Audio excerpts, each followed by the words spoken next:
Hello there, hello there, hello there everybody, how the devil are we all? I am alive.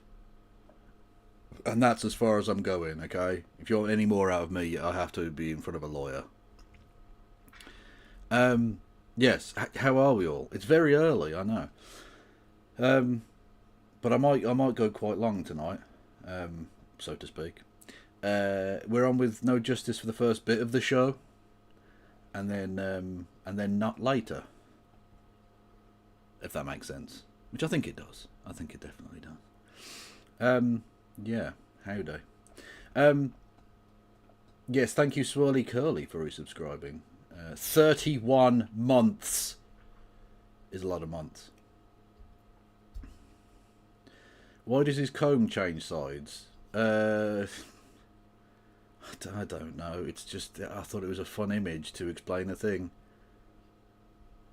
You either get the image or you don't, and that's fine. In many respects, if you don't get the image, I envy your blissful ignorance on the matter. If we talk about care workers, that's me. I do that when I work in it. Well, indeed, Ella. But as long as you're not a foreigner, apparently that's fine. Because we've descended into weird fascist hell. That's literally Britain now. Yippee.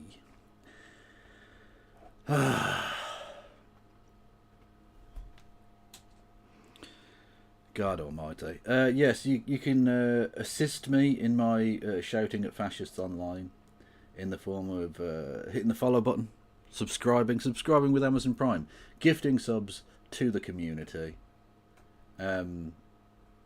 You can do bits messages, 200 bits or more, get you a text-to-speech. You can do super chats for the Streamlabs link below. You can, what else can you do? Help me out on Patreon and PayPal. If you're on YouTube, or your YouTubes, what's up? You can do super chats, which I'll read out, or you can become a member for 99p, or indeed gift memberships to the community. Yeah, you can go over and follow my, go and subscribe to my YouTube for fuck all. You can thumb it up. You can hit the bell notification, which is the thing that should already happen when you hit the subscribe notification thing, really, but, you know, whatever. Not even mentioning it, YouTube, you pricks. Anyway. Yes. I've got Discord. Blue Sky, TikTok, Instagram, Threads, Facebook, I guess. I don't really check many of these things all that often, because I'm mainly out fucking.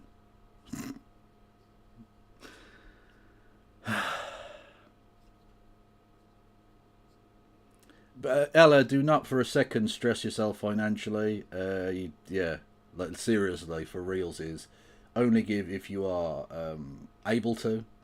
If all of your essentials are covered, and some non-essentials, and then you've got money left over, then you can give money to streamers, and not a second before. We are a luxury, and frankly, a shit luxury, let's be entirely honest. We are a dreadful shithouse luxury. Like, you could go and get hardcore drugs. You could purchase a kidney. You might not even want a kidney, but I'm sure on the dark web you could find one. Yeah. Why did a kidney pop into my head? That's a very strange one. Even for me, that's a bit of a weird one.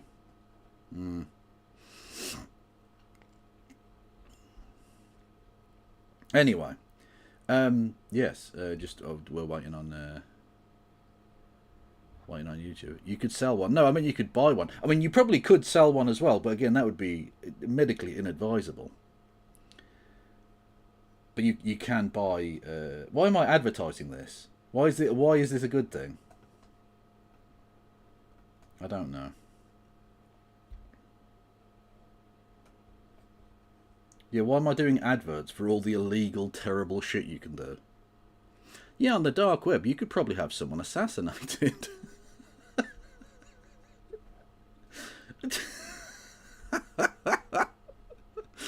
Never, ever making partner. It's never going to happen. Kev's kidneys. My kidneys are fucked. My kidneys are basically scrap at this point. Is it possible to have subprime kidneys? Is that a thing that exists? I don't know, but if it is, that is what I have. There you go. That's real. That is just actually real. I say deport him. I like that you've got this drunk idiot, and he's hired Janine Pirro as well, the wine grandmom, and they're referring to them as the AA team, which works. That works.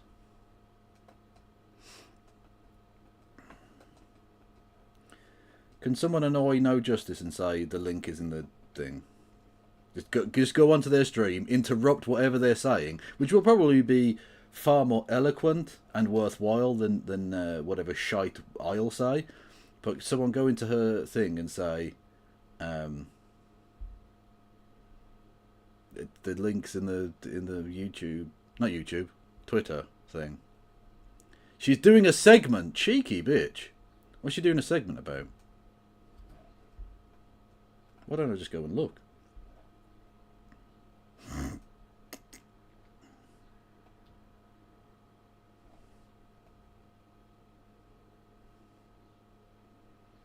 To have the productive capacity available to support a lot of retired people, a lot of economically inactive people, which is fine that we should do. But we need enough working people to be able to do that. So if we just decry everyone outside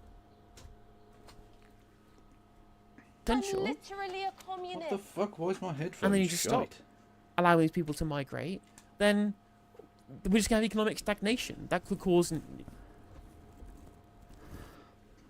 problems in terms of debt default and trying to pay down the national debt, in terms of growing the economy to be able to match that. Bond yields could increase. That could really put a fiscal strain on our macroeconomy. Like, that could be necessarily decided to be necessary migration to ensure that we keep up. Look, what No Justice is saying is really good. I just want to point out that Anne Robinson is a lifelong pledged virgin.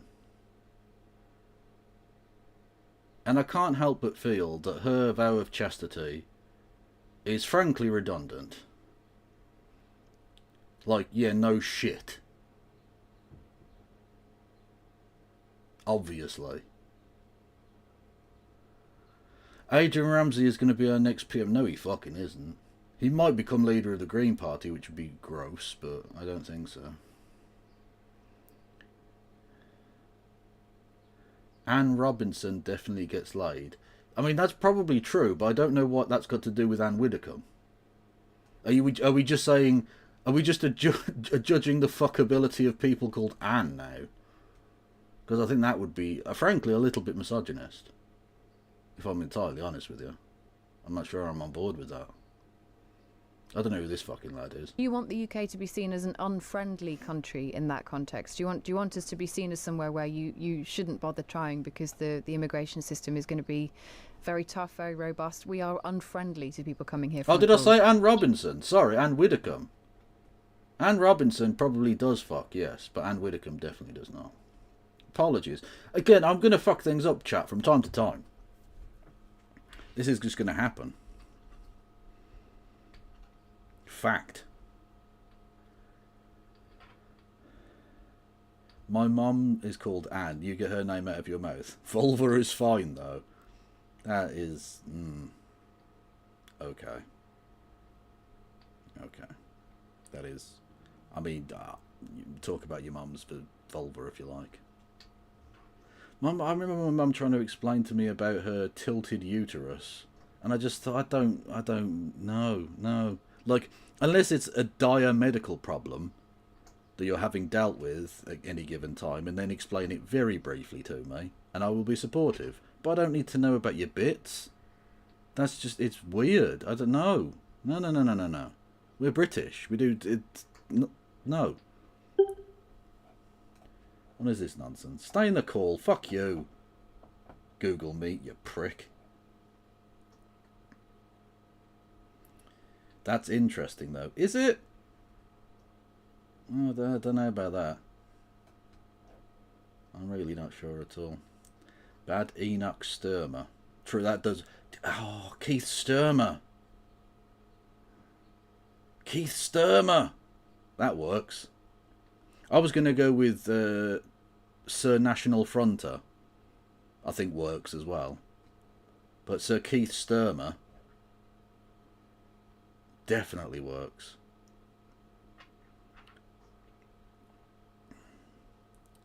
Dangerous, I think, when updoffed. I think she was trying to explain that to me, but I don't fucking get it. Look, I don't know about bits. I tried. Look. I am very much in the camp of Marxism, two-holism, where the women's bits are very simple. It's two holes, and that is it, and that's all that happened. Babies come out at some point from one of them. I don't know. That's enough. Do you need to know any more than that?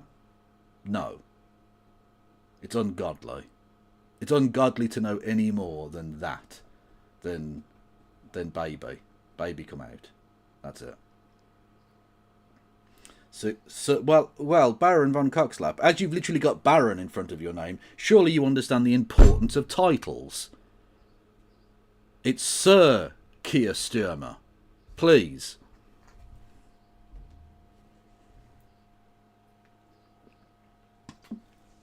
Sir Daily Stormer. Also, yeah, all of the there are. He does have a very memeable name, doesn't he? Very memeable. Hello there, Helena. Hey, Kevin, how are you doing? I'm very well. How are you? I'm not too bad at all. I had a lovely picnic this afternoon. Good, it was great. I'd just like to start off by saying that I can't comment on the allegations that I was seen running around maniacally through North London with a can of gasoline and a lighter in the early hours. I have my hobbies, and I'm inside. An Englishman's gas can is his castle. Is all I'll say. Okay. What do we think? Do we think that it was someone mad that he locked up that woman for saying burn the migrant hotels? Do we think it's someone mad at him for being pro-genocide? Or do you think it's someone who's mad at him about Brexit? I think it's a fucking psyop. Really? Yeah. What evidence have we actually seen of anything burned? That's true. I haven't seen a single singed piece of anything yet.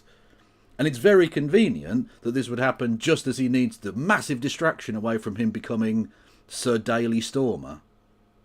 Sir Daily Stormer? Oh dear. You know what I mean?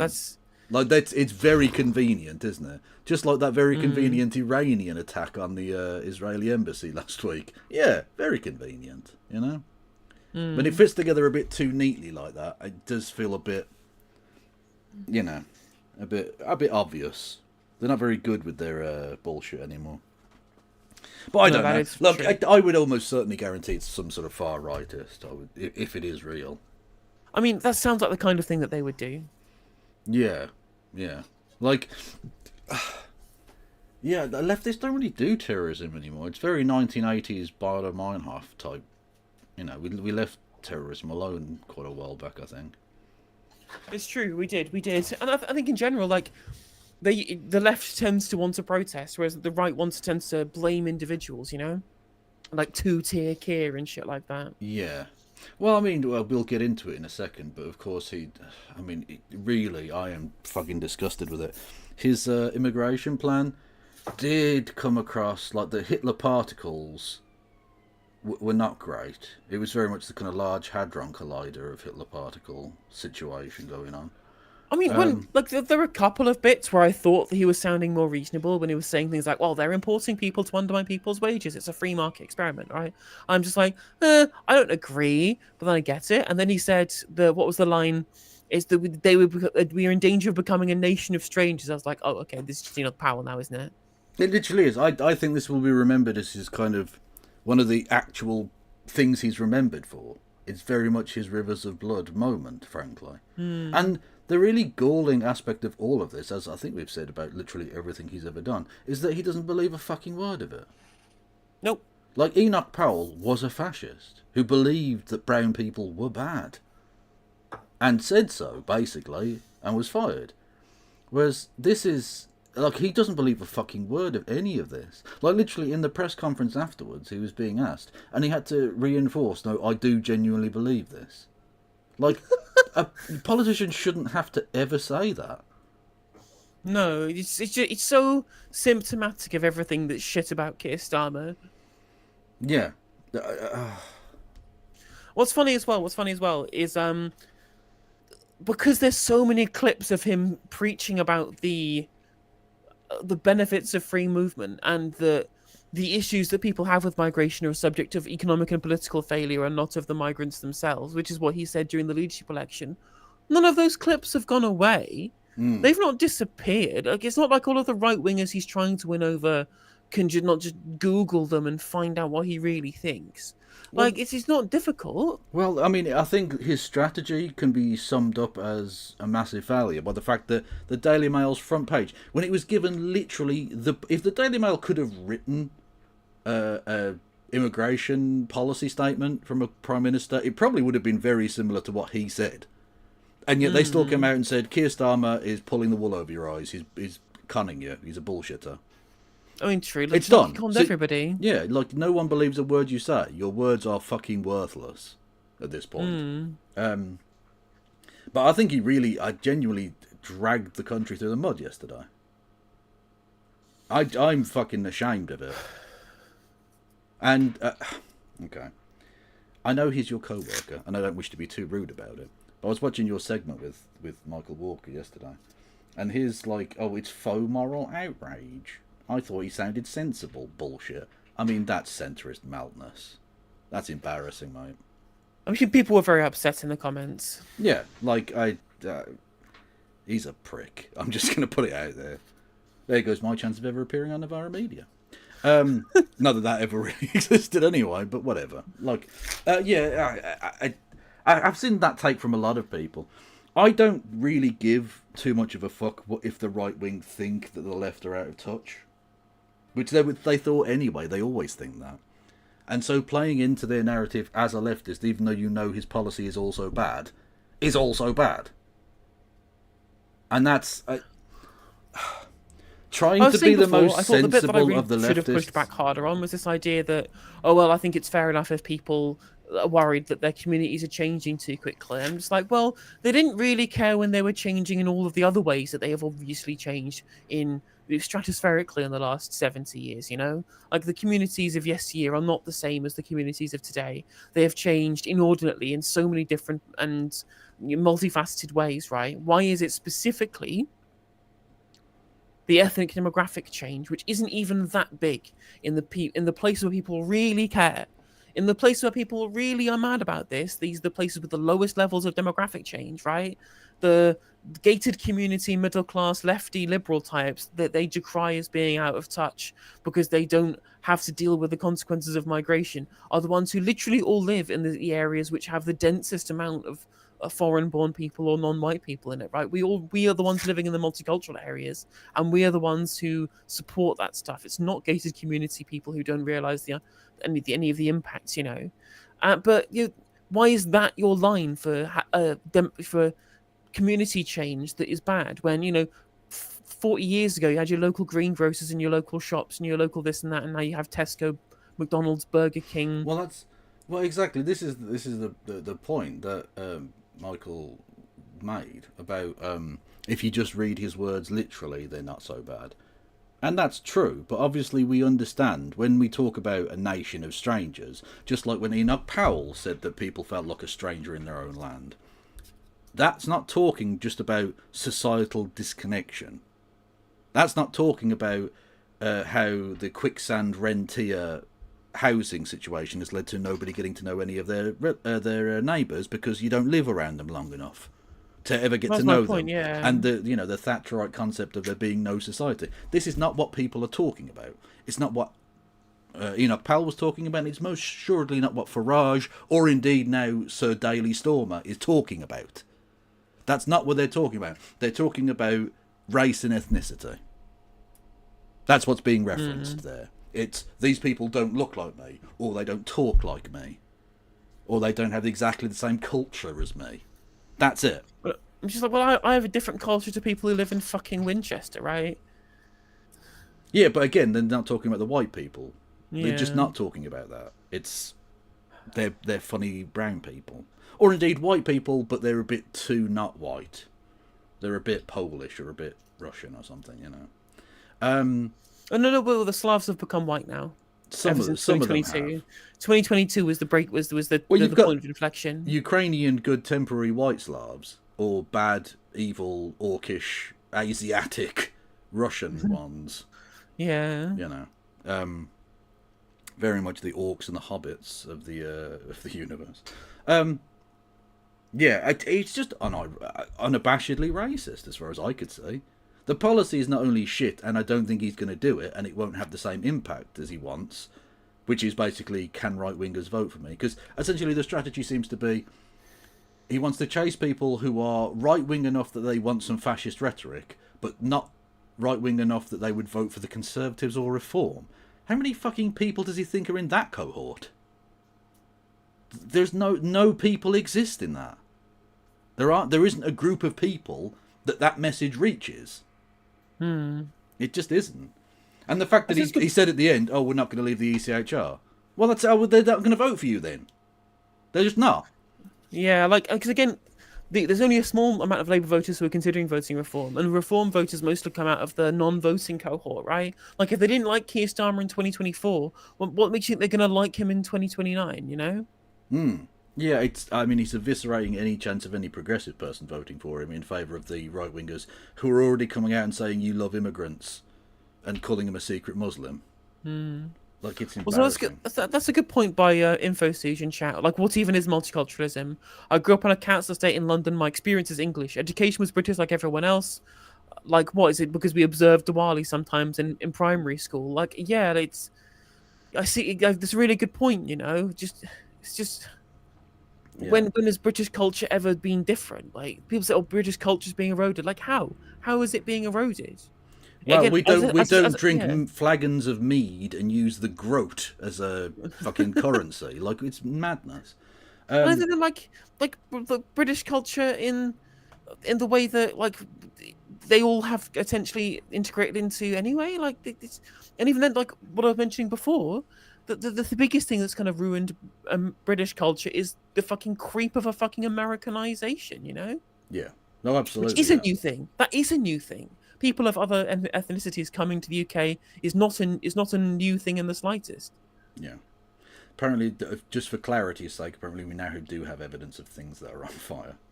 First car exploding near Keir Starmer's house in arson attack. So does that mean?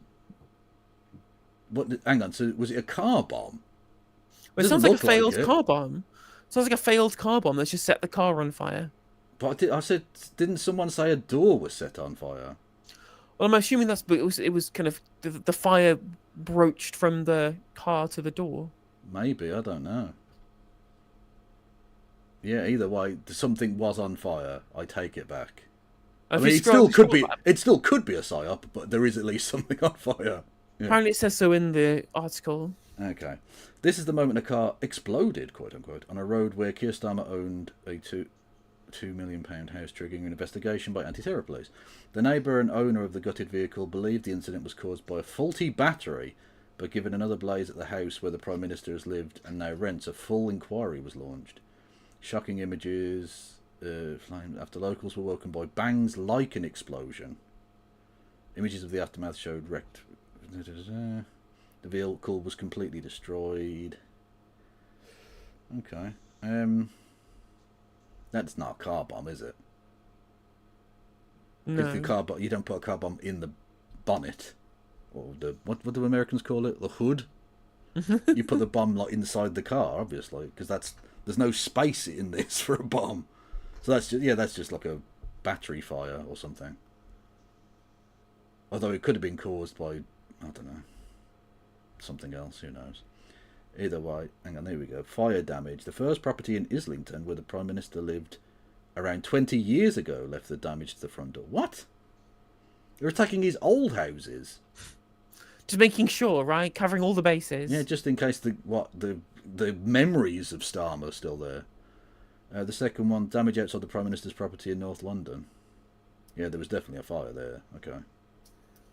Okay, yes, I know he does look like he got terrorismed.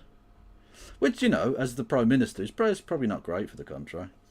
Yeah, it's a bad thing. Bad thing, bad. Yeah, not ideal. Yeah. Anyway, yeah. Thank you, Rachel, for the $2. Tucker Carlson worries about changing demographics. I mean, yeah, I wonder why him and Keir Starmer are agreeing on this. True. No, we can't confirm whether that exploding battery fire car was a Tesla or not. We don't know. It could have been. Naturally, you have to wonder. Because Teslas basically are just car bombs on wheels. If they're not if it's the self-driving not ploughing into a family of 5, it's exploding and nearly killing the Prime Minister. I think we need to arrest Elon Musk. It's clearly him that did it. True. I mean, he tweets a lot about Keir Starmer. He is pretty obsessed. He is pretty obsessed. Although you think he'd like yesterday's speech. Speaking of which, should we take a look at yesterday's speech? I think we should look at some of the reaction. I think most people have seen the speech now. I don't know if you have, Kev, but... Oh, I have. Yeah, absolutely. Yeah. I think most people have seen that, because I would have covered it yesterday, but I was busy because I've got my parents around for a few days, as well as having a picnic and I'm out having dinner tonight. So I think most people have already watched it between now and then, but I do have a couple of videos of reaction that I think might be worth watching. Yeah, absolutely. There is... it was on Jeremy Vine, yes. It was Marina Purkis and Charlie Rowley talking about it on the Jeremy Vine show. It's a good hefty 20 minutes long, so we'll probably get lots of content. And lots of weirdo boomers calling in at 10 o'clock in the morning when they're not at work. Do you back Starmer's immigration crackdown? Here we go. Okay. Do you back Keir Starmer's... Oh, all right, Vine. Calm yourself, boy. Right. Okie dokie. You back Keir Starmer's immigration crackdown. So there's quite a big thing going on here from number 10. 020-7862-2222 is the number. Prime Minister vowed this morning to tighten up legal migration with tough new rules. There are a whole load of them. We counted about 9, including making people wait 10 years before they can apply for citizenship and the end of overseas recruitment in care homes. He said numbers needed to fall significantly from the record levels of recent years, and he promised he would do just that by the end of this Parliament. And let's have a listen to a bit more from him. Today we published a white paper Yeah, fair enough. on immigration. A strategy absolutely central to my plan for change. Why are you announcing it 9 months into your tenure then? Because you'd think a central thing you needed to get off the ground straight away. So this isn't you reacting to the fact that Reform are handing your ass to you on a plate in elections. This is definitely central to your plan, and you always plan to do this, right? Which does make me wonder, why now? It's almost like it's an immediate reaction to Reform doing well at the local elections. Yeah, no, it's literally that. It's him shitting his tighty whities, and there's no way he doesn't wear tighty whities. Well, he's not a boxer's boy. Because the Reform are literally going to wipe him out at the next election. That's it. That's literally the only reason this is happening. He doesn't believe it. He doesn't think it's going to be good policy.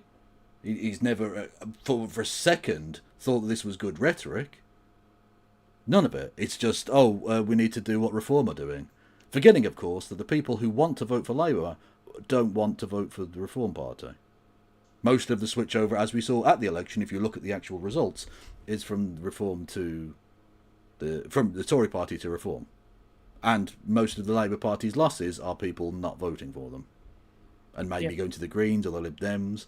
A few to Reform, but really not significant numbers.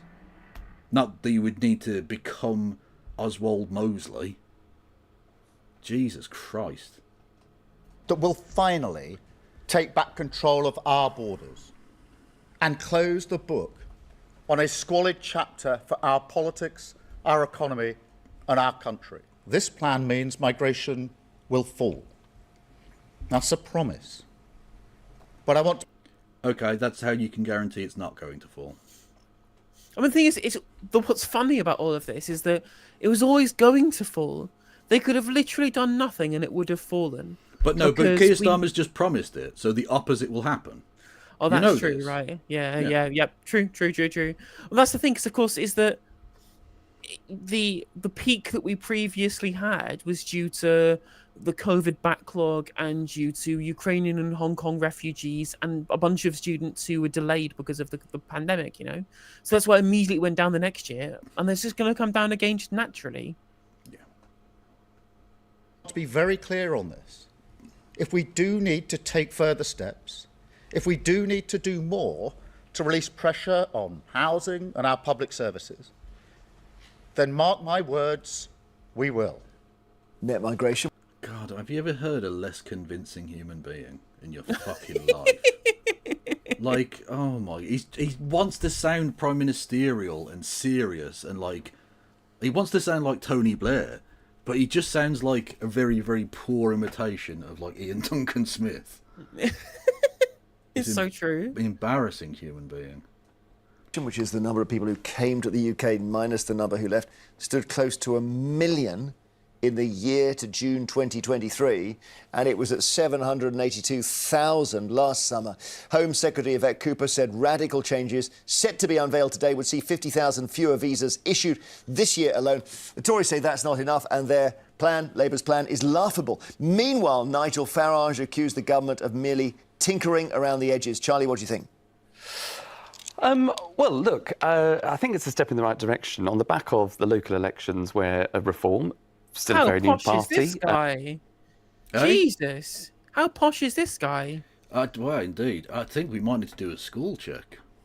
Oh, you bet I'm way ahead of you. Charlie way ahead of Rowley, you. who is this lad and who paid for his education? Former special advisor for the Cabinet Office. Under whom? Let me have a look. The Tories, apparently, of some description. Okay, that's interesting. All British media is liberal, being pretend stupid. I'm not sure about that, Andrew. All I can find is the fact that he shares a name with one of the guys who was hit by Novichok during the Salisbury poisonings. Really? Wow. Okay. There you go. Conservatives. He's got a website about Charlie Rowley for a safer Hertfordshire. Served 2 terms as a local councillor covering 8 years on East Herefordshire District Council. Worked for David Lloyd, Police and Crime Commissioner. Chair of the Hertford and Stortford Conservative Association. Special advisor for Theresa May and Michael Gove. Oh, a wanker. Brilliant. Born, educated, and lived in Hertfordshire whole life. I can't find a school check though. Let's find him at LinkedIn. Yeah.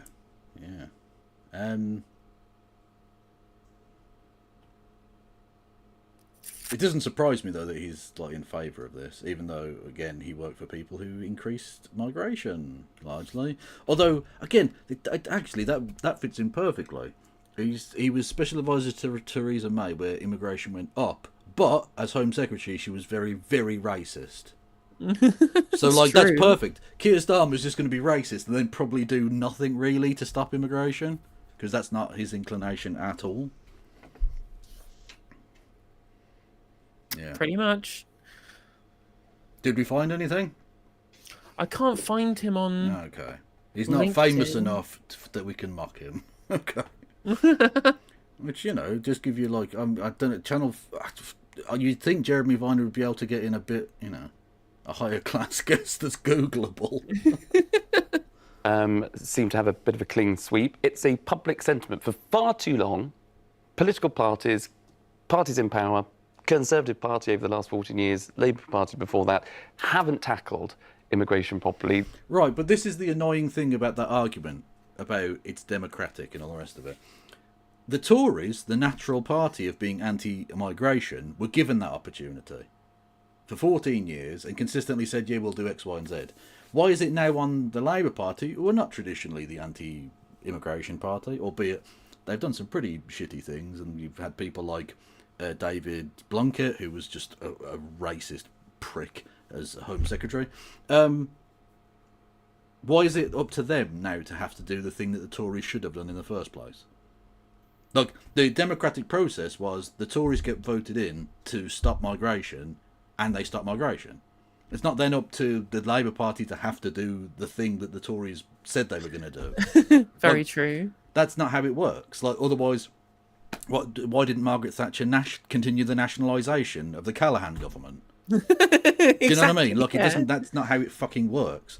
There was nothing in Labour's policy platform, such that it was, that talked about a vast reduction in migration. It went on about like secure borders and stuff, but there was no policy of this. He doesn't have a fucking mandate for this. I don't think the public have clearly fed up with that, and that's why Reform have been able to surge on that particular issue. They've broadened, they're talking about other issues, but that is primarily what Nigel Farage has built his career and his political outlook on. Just listening to that clip, what the Prime Minister's talking about in terms of going further and faster, taking back control of your borders. He said it's a promise. He said it's relieving pressure on housing, public services.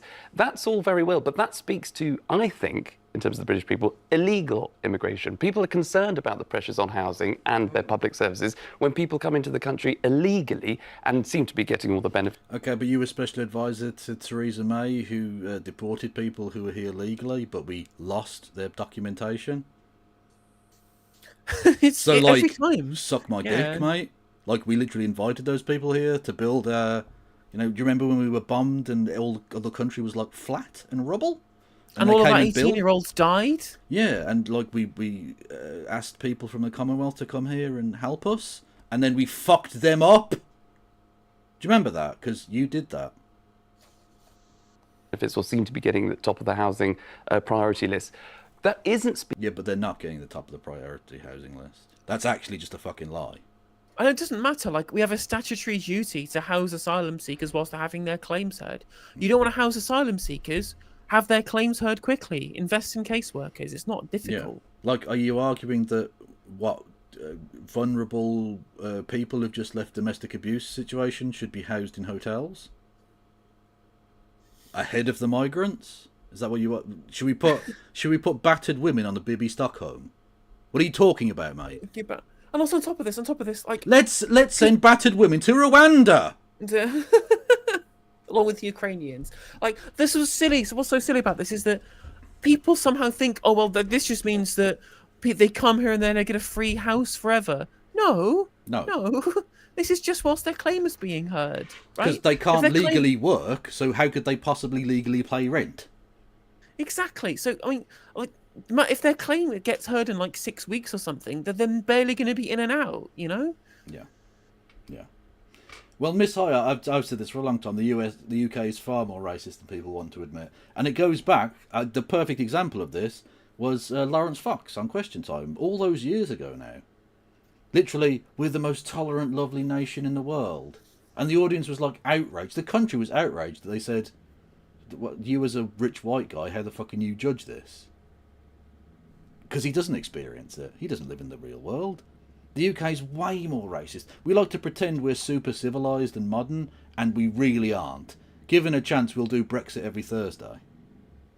I mean, I think it is worth saying that, at least to a reasonable degree, that the openness to migration is pretty high in this country. It's ironic, really, that we tend to have a very reasonable opinion of migrants, much more so than a lot of other countries in Europe do, whilst really hating the idea of migration itself. This is, again, I think I've mentioned this with you before. You don't judge the British public by what they say in front of a pollster.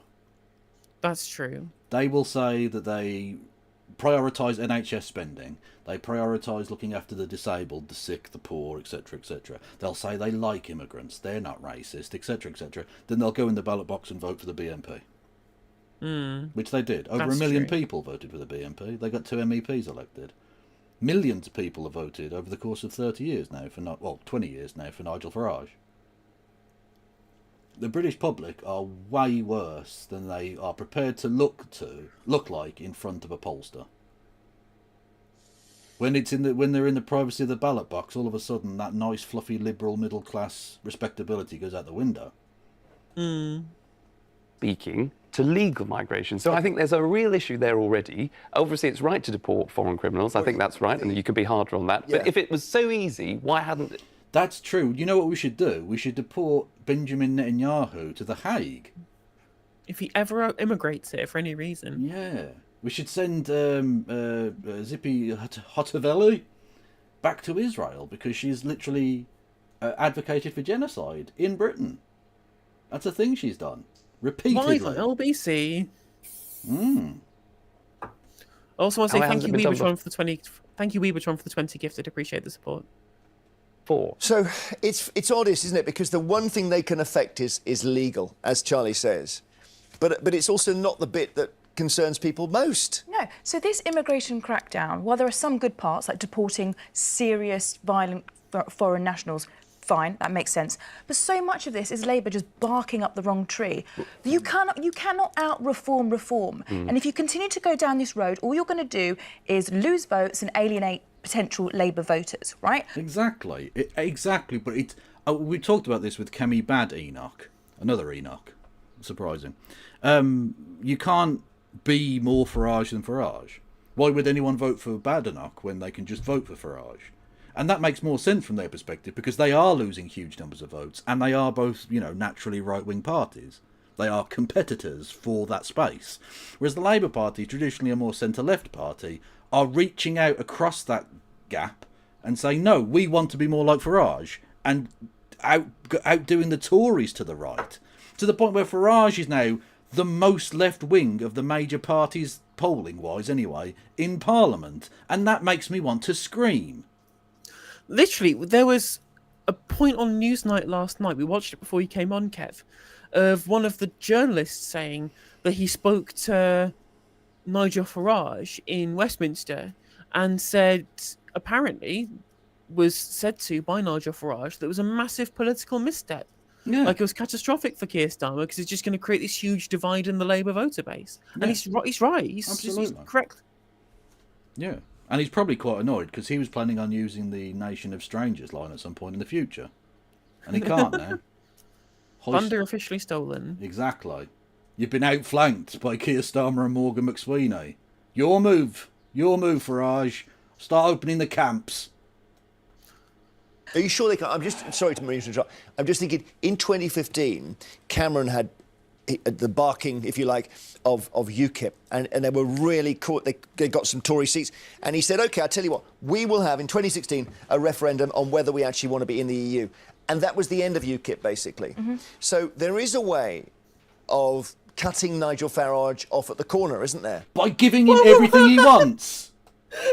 Literally, just do all of the policies that people in Reform want, and then Reform won't need to exist. Yeah, because you'll have become Reform. What the fuck kind of policy is this? And also on top of this, the argument here is, oh, well, Nigel Farage got kneecapped in 2015 because of the Brexit referendum. I'm like, do you want to have a quick check, Jeremy, on what Nigel Farage is up to right now? Yeah, exactly. I don't think this do Brexit and I'll get rid of Nigel Farage from politics shtick has worked, given that he's about to become the next fucking Prime Minister. Yeah, exactly. That David Cameron, definitely killed off Nigel Farage's career. Thanks, Dave. Whereas David Cameron is sitting around being the Lord for Chipping Norton, having been drafted in to be a last-minute foreign secretary who's now sitting around doing nothing, putting political with his irrelevancy. trotters up. Twat. Literally with his trotters up, twat. And now Nigel Farage is the leader of the most popular political party in the country. That strategy clearly has not worked. Yeah. You can actually outflank him, and that's what they're trying to do. This is not the approach. And also, I think, arbitrarily reducing immigration just so you can then publish some results is not going to have the desired effect. We all need to have an honest conversation about the fact that we have a declining birth rate, we have an ageing population. We either have immigrants, we have immigration, and we have a functioning NHS, social care, and growth in the economy, or we don't. If Labour really want to win votes, right, what they should be doing is focusing on two big things. Because a lot of people are quite happy with immigration. They don't mind foreign doctors or nurses. They don't mind if people can speak English to GCSE or A-level. What they don't want to see is hotels being filled with immigrants for an indefinite period of time at great cost to the taxpayer. No, that's indefinite. What they Oh my also God, don't want to see...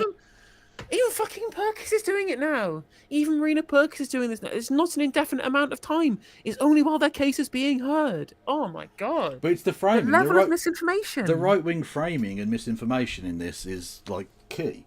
And that's another part of the misstep of this, speech, is that it just moves the Overton window so much further to the right now. If that's acceptable for a Prime Minister to say, and there's, clearly it is, because there hasn't been a single... there's been a ripple from Labour MPs, but no one's resigned. No one's come out and said this is disgusting fascist rhetoric. It's grotesque what British politics has become. This is the centre ground now, is it? This is the sensibles, the adults in the room. Sounding Oh, like well- fucking Enoch Powell. You'll be delighted to know, Kevin, that all of the people who said that Keir Starmer was the adult in the room 18 months ago now say that he's terrible and he's just like everybody else, right? Like, there's an article from Ian Dunt in the iPaper decrying Keir Starmer as being just like all the other failed prime ministers, which is funny because he was previously saying Keir Starmer was, the height of decency as a political actor. In response to Rishi Sunak being terrible because of all of his things that he did when he was prime minister. Yet when Rishi Sunak was selected as prime minister, Ian Dunt said that he was great and he looked fantastic and he was the adult in the room. It's almost like people like Ian Dunt perpetually have their wallets inspected because they, as professional paid journalists, have their finger so off the pulse they get beaten to the punch on these issues by @Lenin'sBussy69 on Twitter. Literally. Yes. Did you see Supertansky's amazing take on this? I did not. Right. Well, the political heavyweight, Supertansky. The political heavyweight who has, told us that Keir Starmer was awesome and going to be brilliant in every way conceivable. She now wants to fuck off to France. Literally. What? Where fucking Marine Le Pen is going to be the next president? Yeah, that famously very tolerant and not far right country, France. Actually, it's going to be Bardella though, isn't it? 'Cause, Marine Le Pen's banned. True.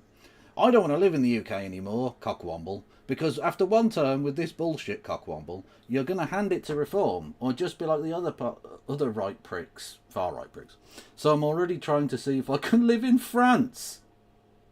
You absolute fucking idiots. Like, brilliant. Having fucked up. You are the absolute fucking idiot. Yeah. You are the idiot. You believe this shit. You are the one who gave them all of the political space to do this because you said you'd vote for him no matter what how fucking far right they went. You literally gave them the space for this. Having perpetrated this massive fuck up, and you do have to take some responsibility for this, Tan, you're now going, oh, see ya, I'm fucking off to France. Bye. So you've fucked everything up, and now you're leaving. Brilliant. Really, thanks. Thank you for your service. You and fucking Baldrick can do one. Jesus Christ. They got what they wanted. Literally. They got what they wanted. We told you what he was. He's a lizard, a shape-shifting lizard boy. And you went, no, that's student politics. It's just so tilting, right? Because, it's just... It would have been fine if all she said was, I don't think he's going to be a good prime minister, but we've got no one else to vote for. Like, that shit, right? If that was all it was, I would at least have understood and we could have some kind of reconciliation afterwards. But she spent the entire time blocking people calling us student politics, saying that we were Tory enablers and that you had to get the Tories out and there was nothing more important. And now she's here going, look at the mess that I've created. I'm sorry, you don't get to take it back, man. No, well, you might have been a Tory enabler, but she's a Sir Nick Griffin enabler. So, just saying. Keir Powell. Keir Powell, yeah. Sir National Fronter? That's what that works. Is the boats coming over, although they are that in may smaller not be numbers, affected right? by this. But this is where Labour needs to be really clear and go after things that are real bugbears. Not having, and I can't believe they're making it more difficult for the social care sector to hire people. But I suppose we have got 131,000 vacancies. Sure. Let's ask Ray in Nottingham what you think. Ray? I agree with the young lady. We need these workers. Who let this fucking wokist onto the Jeremy Vine show? This is not what I tune in for. I want to hear fucking Schmeathead from Portsmouth tell me about how it's the Browns that are the problem. Come on. They don't. What Keir Starmer is looking at is importing into the country highly paid professional people.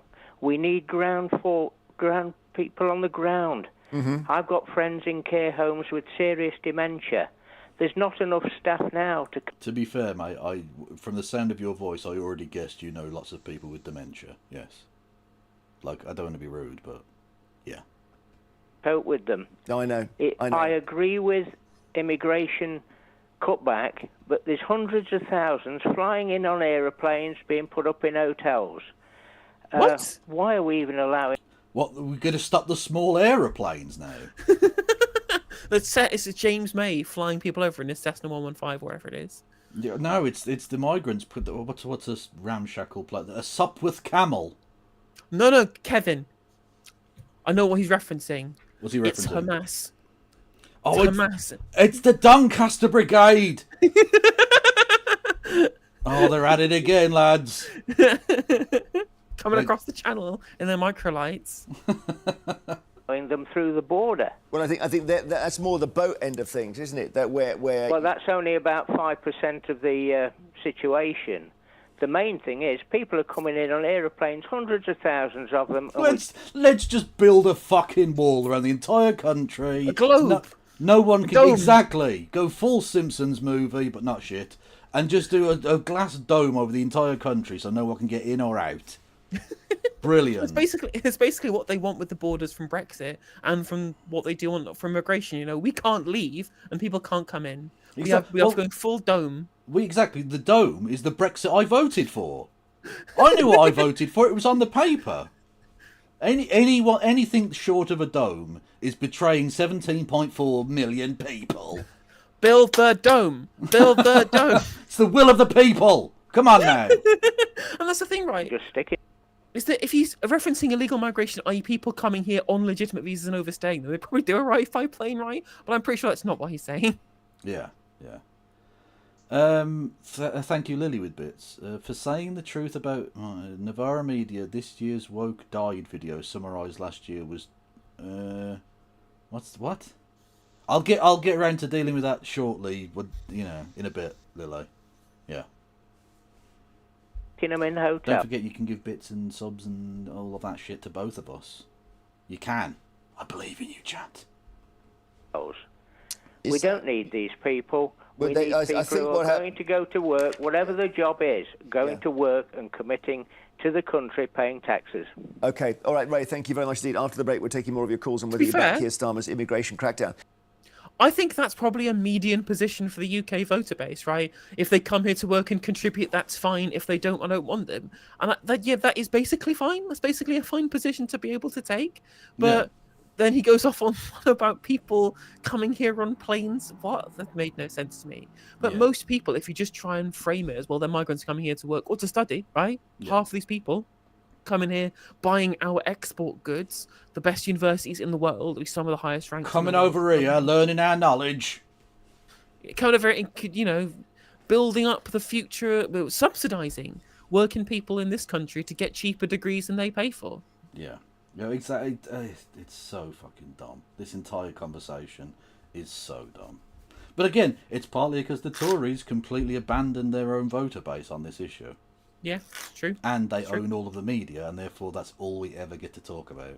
Even though apparently we never talk about it. Or is he missing something? Is he missing something with the small boats or asylum or whatever? He said this morning he will take back control of the borders with tough new rules on legal migration. We have heard that before, haven't we? 0207. Right, but that's not the headline, is it? The headline is the weird fashiness of it all. Every Prime Minister ever says he's going to reduce migration, or they are going to reduce migration. We have had 3 ladies now, and they've all been shit. Anyway, they all say that. It's the nation of strangers, wank, fascist rhetoric. It's outright far-right rhetoric. And what's crazy, right? What's so frustrating is that we absolutely are a nation of strangers, you know? Yeah. We absolutely are a nation of strangers, and it's nothing to do with migration. No, exactly. It's the fact that no one owns anything. The fact that atomization. The fact that people who've lived in houses for decades and grown up in communities were kicked out because of the fucking bedroom tax. It's the fact that we're not building any more fucking houses, so we've just got this weird, cramped, uncomfortable shithouse situation where no one wants to know each other. People are desperate to scurry away for privacy. The atomization of the individual, literally the Thatcherite wet dream of destroying any social cohesion. Yeah, just crammed into HMOs like sardines, staying in your room playing video games, you know? Yeah. Because the thing is, an atomized society is not a society that has any level of solidarity in it. You can totally destroy trade unionism or, frankly, any sense of togetherness. A nation divided is a nation conquered, and Thatcherism won. And that's why we're a nation of strangers. It's not the fact that brown people exist. 862-2222. Let's take your calls now on whether you back Keir Starmer's immigration crackdown. 0207-862-2222 is the number. So I'll show you now what they're expected to do. And at the centre of this is Yvette Cooper, who is the Home Secretary now, and it's about her really changing the way she appears and getting... They couldn't find a picture of her entire body. they had to do like a random weird generic woman shape and then just put her head on it, oversized. And I know that expression. That is directly from her old Commons photo. Not even her new Commons photo. That's her old Commons photo. Amazing. Amazing. Pretty fierce here, going... Let's just have a look, Yvette. Going a bit Incredible Hulk on us, right? What the fuck is this? What is this? This is a serious discussion, is it? Which, to be fair, I mean, it's a serious discussion where Ray from Nottingham has the final word. So, I guess, but what is... Look at that. See, this is why this nation is cooked. This is a genuinely quite popular, well-watched show, and this is the level of discourse. Yeah, okay, just let us sink into the sea, I think, at this point. Because she's got a whole load of stuff I'll show you here. Let's just have a look at the monitor with the policies in here. Skilled foreign workers must have a degree. That's the first thing. There's 9 of them. Care homes to Didn't even go back to the picture of her. It's still just Hulk next to it. Is Hulk in the cabinet? Stop from recruiting abroad. Okay, that's tricky. All foreign criminals considered for deportation, hard to argue against that. Then people will have to speak better English if they arrive from another country. Don't know how they're going to examine that. Make it harder for judges to block... If someone is giving a speech and they say release the sausages, would that be disqualifying for immigration status? I'm asking for a friend. Deportation, that's about the Human Rights Act. 10 years before migrants can apply for UK citizenship, as I've mentioned. Lower skilled workers can't stay indefinitely. And there's at least 1 or 2 more. Bosses must train British... Boss, baby! I genuinely don't know what to say with this level of shit. Workers. And what's the last one? Oh, yeah, foreign graduates can't stay unless they get a skill job. So she's got an Incredible Hulk here, and we know why. The reason is down to... these 3 fingers, well, say 3, it was actually 6. That's how many votes he won Runcorn by. And Labour are really worried about this, so she's got her game face on. God. So it's you can see, as Marina says, Labour are trying to out-Farage. And I don't know whether they can ever do it. Shirley and... No, they obviously can't. Keir Starmer is a secret Muslim who purposely... kiboshed the investigation into Jimmy Savile, and he's in bed with the groomers and all of that shit. Right, as far as the right wing are concerned, that's it. He can never, ever, ever out Farage. So why is he trying? literally, you're absolutely right. And again, he's not winning anybody over. Reform are just absolutely skyrocketing in the polls. It's going to do nothing to change that. Yeah, because he's hollowing out his own voter base. He can't catch them because, like, he might win, let's say, 10 people across the entire country from Farage and lose 1 million elsewhere. Yeah, it's just, exactly. It's really bad. It's an Yeah, I awful agree. thing. As well as just being monumentally immoral as well. You know what is moral? Hampshire, do you though? think... What is moral? You know what is moral? What? Subscribing on Twitch or for $4.99 or for free with Twitch Prime by linking your Amazon Prime account to your Twitch account for a free subscription every single month, courtesy of Jeff Bezos. You can drop bits for text to speech on both mine and Kev's Twitch streams. You can also become members on YouTube for 99p. On my end, that'll get you access to my archive live streams, as well as all of my emotes on the YouTube chat and comment section as well. And just as Webertron has done previously, you can gift memberships, which is the best way to support the stream. You know what? Hot take. I don't think that is moral. I think it's evil to give money on Twitch and YouTube. Well, because it's good that it's to create communism. Oh no, that's true. Yeah. No, okay. I don't know. think that they can go Incredible Hulk on us like this? My point is, I think the employers in this country are getting away with murder. They're trying to employ people and not pay them enough money to actually survive. If they stop all the people coming in, these employers are going to have to pay people a fair wage so that they can live somewhere and they can eat properly. This isn't true, though. Literally true. Yeah. Again, it's supply and demand. Fewer people means you have to pay more for them. No, but there's also the more people, the more demand. Like these things level out. I mean, Joseph Stiglitz was making this point earlier on. Like you don't, it only dilutes it if the demand stays the same, right? This is the fallacy of the reserve army of labor theory that a lot of people draw upon when we have this discussion, right? Is it only really matters in a world where you have a closed system.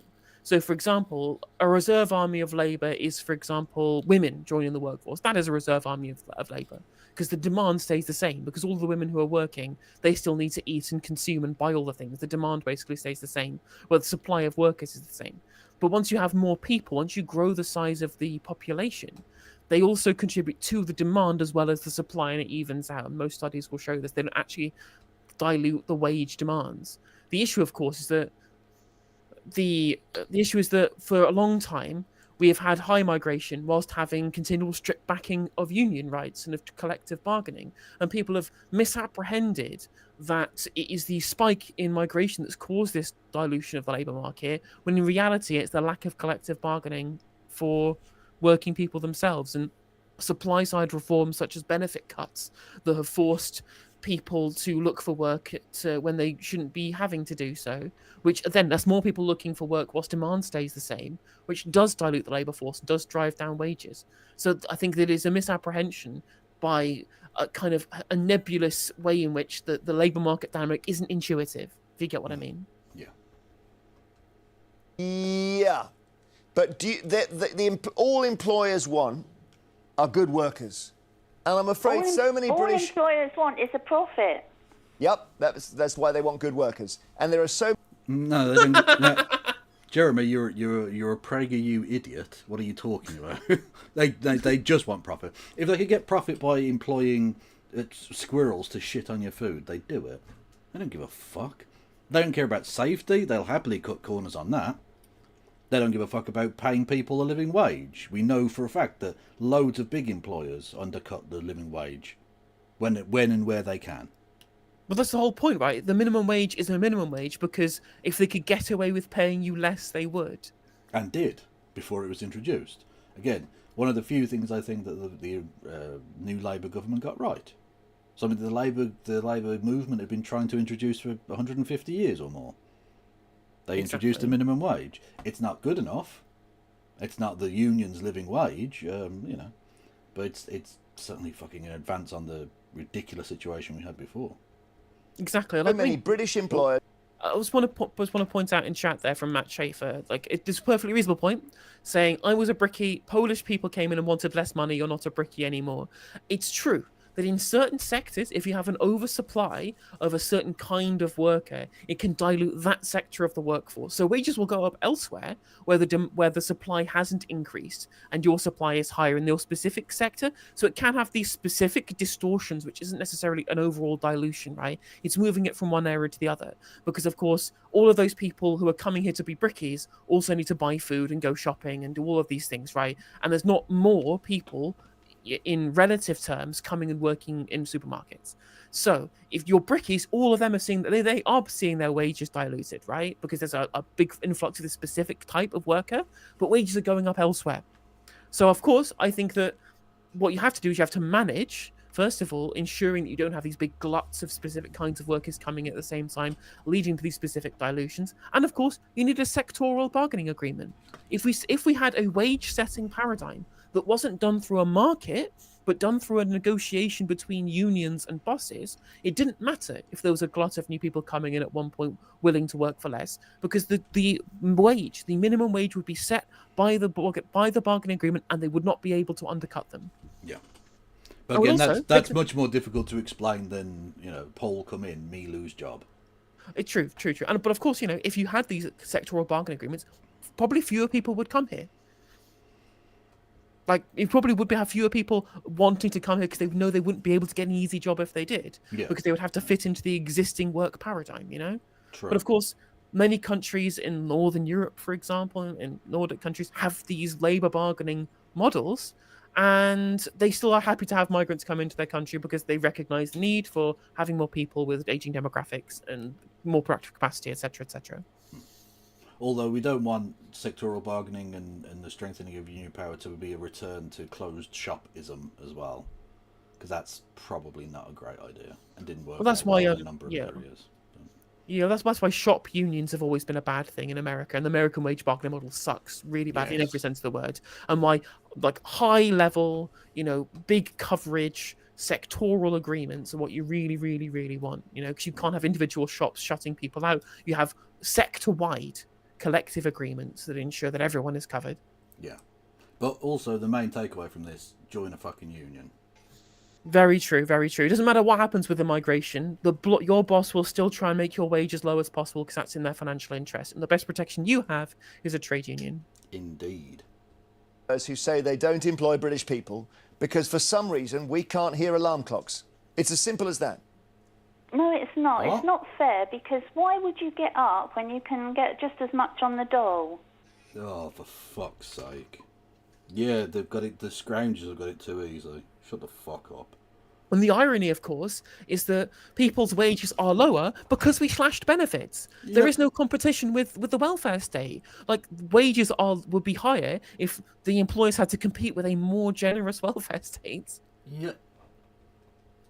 Well, you raise a very good question. Marina? So there is something to this, right? So my mum and dad came over from Sicily as immigrants, and my dad took any job he could. He worked like every hour he could. He worked at a hospital night porter. He was a gardener. He was a waiter at the Ritz and Claridge's, and worked around the clock. My mum was a dinner lady and worked in the canteen of a hospital. And they both. All right, Keir Starmer. Yeah, we get it. Your dad's a fucking toolmaker. Jesus. Have a view that they were able to take these jobs and they just took them. And there wasn't a demand or a desire from British people to take these jobs. So immigrants fill these jobs. Yeah. So I feel like we have to acknowledge that. And this is like every large economy will America's the same. Well, absolutely. Yeah. And we rely on those people to do those jobs. Yeah. OK, Shirley, thank you. Duncan in West Yorkshire. Is Labour doing the right thing here, getting tough on it? Yeah, Labour don't need to get tough on it. And this is a horrible situation that he's put himself into. This Keir Starmer. Why is it horrible? He's trying to do what he thinks people want. That's his job. Yeah, but I don't want this. Now I'm a Labour supporter. You're a what, sorry? And I don't want it. We're a nation of immigrants, and we love people. Right. Can I add... I mean, yeah, I strong love argument people as well, but you know, we can't have 180 million people in this country. Can I just add one thing? Right. can. So Yeah, I know. It's insufferable. It doesn't have to be this way. The level of discourse is so disheartening. You know? imagine this. So my question to Keir Starmer is this. Let's say you managed to get immigration down to 200,000, like a fraction of what it was before. If you haven't solved the two problems that people have got issue with, which is boats and hotels filled with immigrants, it does not matter one So right. jot. I think that the politics of that is bang on. I think you're right. And that's not solved by today's announcement. Because again, the overall numbers, like, no one trusts the overall numbers for a start off, you know. To quote a famous Brexiteer, we're sick of experts, etc. No one believes them, and they can be fudged, and especially they won't believe them when it's fucking Keir Starmer saying it. But people know that the local hotel is full of migrants. People can see that. People can see it around them. They know. And indeed, the footage going around on Facebook of Nigel Farage in a stupid boat in the middle of the channel, chasing dinghies of migrants. Like, those things, if those stop, it becomes less of a concern for the people. So even if the numbers don't come down massively, the only way you're going to have an impact on this is by affecting what people can see around them. It's all about the visibility. You're so right. And that's what's interesting, is the government have actually changed their approach. So before, we used to house people who were awaiting their asylum claims in residential accommodation within the community. It was a dispersal protocol that they had. And then, for some reason, the Tories changed it and decided to do these big contracts for hotels. Weirdly, one of them was run by Serco, someone who was previously run by a grandson of Winston Churchill, Conservative politician, which is weird. It's weird how that kind of magically happened the way that it did. And it cost it cost like 10 times more. And as you say, it was way more visible when they were in the hotels, all in the same place, immediately causing an impact on a community, causing tension. It's almost like they designed it this way so they could have a thing to talk about politically when the economy was bad. I'm not saying that they necessarily planned it, but they could have done. And the government, the current one, have come in and said, this is stupid. Why are we having migrants in hotels, asylum seekers specifically? And they've gone back to the dispersal arrangement in residential accommodation, which is going to have less visibility. It's going to be less distorting to communities.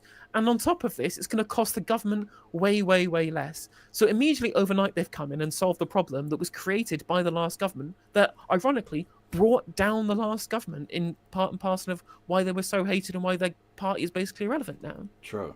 But trying to make this, like, it's so politically naive and so politically stupid to try and make this the centre, the very cornerstone of anything for the Labour Party is just so bad. On top of the fact, he's just compounding. You just lost really badly, and this was your chance to reset and do something better. And they've gone, no, full speed ahead. Let's be even more right-wing. Be even more of the thing that our voters don't want us to be.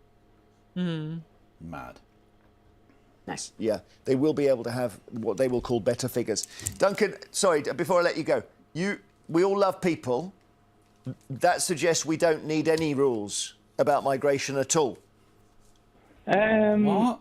No, what are you talking? It's that meme again, isn't it? About, I like pancakes. Oh, what, so you hate muffins? No, that's a different sentence. What are you talking about? I'll tell you what it's exactly like. It's like the people where it's just like, oh, you need to show respect when you're talking to women. Well, I guess I'll just never flirt with a woman ever again. Yeah, it's not. He said we love people. He didn't say anything about absolute borderless anarchy. He didn't say that. You've just implied that's really strange and awful editorialising. No, it's like, no, we're a nation of immigrants, and we've all been improved by people that come over to this country. Okay, thank you. Lane in North Yorkshire, hi. Oh, here we go. Yeah, hey, Lane, hi. Good morning, everybody. Yeah. Morning. My wife's a care worker, and she's born and bred. She's an English care worker, and I think this will benefit the British care workers in the UK because they are underpaid, and I think bringing in immigrants or foreign workers is great, but at the same time it undervalues the British care sector in low paid and it's a very, very hard job. Yeah, it's just whether you then end up, if you've got... I'm so frustrated by this when there is, again, a huge misdirection here. Like, there are 100,000 vacancies in the care sector. This is not an oversubscribed sector that is having wage depression due to a massive influx of people diluting the labour force. There is a giant shortage for care workers, right? Do you know what's made these people underpaid? Privatisation. Yeah, we don't have absolutely, nationalised care homes, and a right? massively weakened union power. Yeah. Exactly. Which is why I'm glad at least one of the good things that's being done for the employment rights bill is a potential sectoral agreement for care workers in the care sector. And I'm just like, why do we privatise this? It's insane. Not only is the privatisation driven down the wages of care workers, it's also, on top of this, made the actual care service way shitter because all of the cut corners and lack of bothers of training and recruitment. But so this means... have you considered that it made some very rich people even more richer? Yeah. That's literally it. That's the only thing. So the justification that's been given is that it made some people like fabulously wealthy, and like it's literally causing scandal after scandal in how they're failing when caring for our children, our disabled, our elderly. It's sick. And why is this not the big scandal that it should be, rather than discussing what happens if people come in from other countries to wipe the asses of our elderly, right? Because the people who like privatisation, get this, are also rich bastards who own all the media and buy all of the politicians and set the national discourse. You know, there's that. Got fewer workers, it becomes inflationary. Councils won't pay the money. Care is already expensive. So So maybe that's a problem that the government and the council need to more funding for the care sector in that way, because some care homes can't survive because of this. But at the same time, British workers are being paid less than supermarket workers, for instance, and it doesn't weigh up really. No. Okay, Lane, thank you. I suddenly had this thought that we're going to end up going with robots and care homes, aren't we? With the AI and all that. We will have all the caring bits of it, which is sitting next to somebody. Yeah, AI is going to save everything. Let's pretend it's not a problem. I'm sick of this. They're already treating AI as the panacea. It's just going to solve all of our problems, and it's just going to be a joke.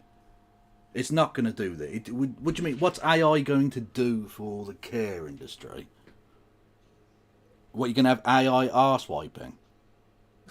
Like, I've been kind of slightly convinced on some arguments that you can have AI as like an assisted tool that helps you increase your productivity by using it for certain specific context, right, sparingly. But this idea that it's somehow going to revolutionize the care sector, which is literally all about actual physical action.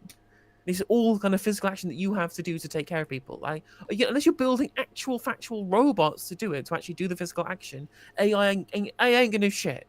Yeah. For care homes. And talking to them for an hour because they're lonely will be done by robots. Oh, God. Well, it will. There's an element of that could be an advance, because there are lots of people who are in an ageing population. If you become single, then obviously loneliness is a part. But in care homes in particular, it's an absolute travesty. No government has been able to fix it. And I think, look, this is the problem. All the calls so far have been right, because, British wages have been, also wages for care workers or people that have come into the country legally through migration. Again, no government's been able to solve the problem because no government believes in nationalisation of anything.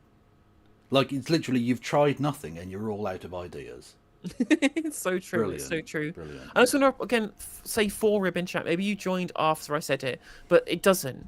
But the increase in the population from migration increases both supply and demand. Right? The demand isn't static. You have a fallacy by trying to claim that demand is static when it clearly is not. And also want to ask Matt in chat saying about it. I understand your frustration, right? But do you also understand that if you had a collective bargaining agreement, if your sector was protected by a wage being set by a collective bargaining agreement, there wouldn't be any ability for people to undercut you at all if there was a glut of new people coming in to do your job, right? Yeah. Do you understand how that would protect you regardless of what happened with our migration statistics? Do you see what I mean? Because there'd be no advantage to hiring anyone else. Why would they hire someone with weaker language skills over a local if it's the same price? Yeah, and people who came in who did have good language skills and were just as well trained as everybody else would justify the same wage as everybody else because that's what the sectoral bargaining agreement requires. Yeah. Who've gone into the care home sector or construction or hospitality, those wages have been undercut because profiteers want to make a profit. That's absolutely true. But I think it's also true that actually there has been a European workforce that is prepared to work harder than some British people. So that's why there's been that drive. But in care homes specifically... I'm so fucking sick of this. People are more desperate. They come from grinding poverty of the former Soviet bloc. That's not them wanting to work harder. It's not some sort of fucking Protestant work ethic. It's desperation. It's knowing they have to send remuneration back home in order to feed their fucking families there as well. So they'll take absolutely horrific work at shit wages. It's not that the British people are lazy, you fucking middle class wanker. You snivelling piece of shit. You probably private educated lunatic. No, you don't. You don't live in that fucking world. You don't get to say that. A special advisor to the shittest prime minister since the previous and former prime ministers. I just get wrecked, mate. I'm just. I didn't want to have a go at Jeremy Vine when he kind of said it as well. This sneering at the working class. You're not working hard enough.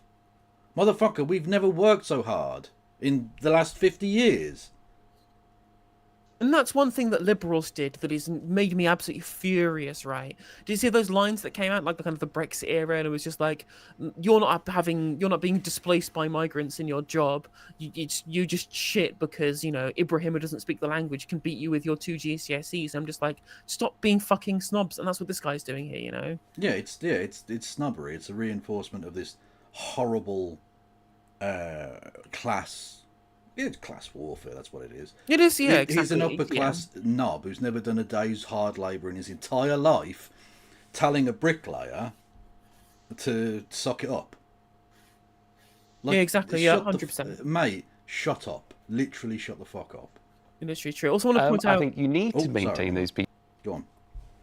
So, point out to Matt in chat says, let's not lie to ourselves. Profit comes before people. That's life. I mean, profit does come before people, but that's not life. That's capitalism.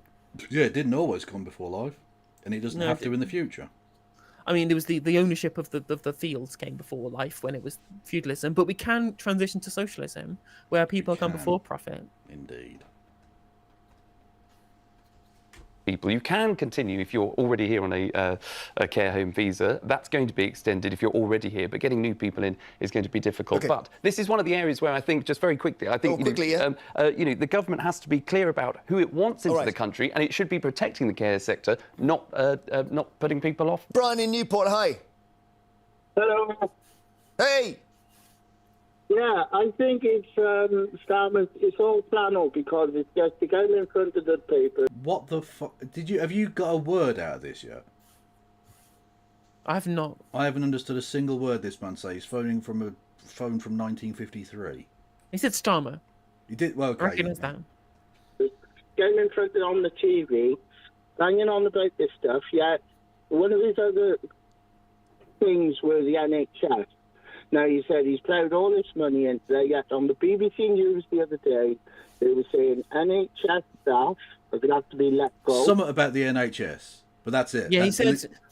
Yeah, I got it. So he said that Keir Starmer's going on about putting all this money into the NHS, but I read on the BBC the other day that a bunch of NHS staff are going to be let go, which is true. West Streeting is planning a bunch of NHS cuts because they've overrun their budget or whatever, which means NHS staff are going to get fired and they have to do cuts like palliative care and shit.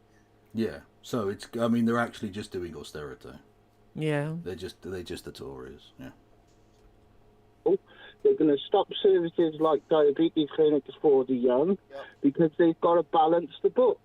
Yep. Now, Starmer can't do anything. All he is, he wants to be in front of people.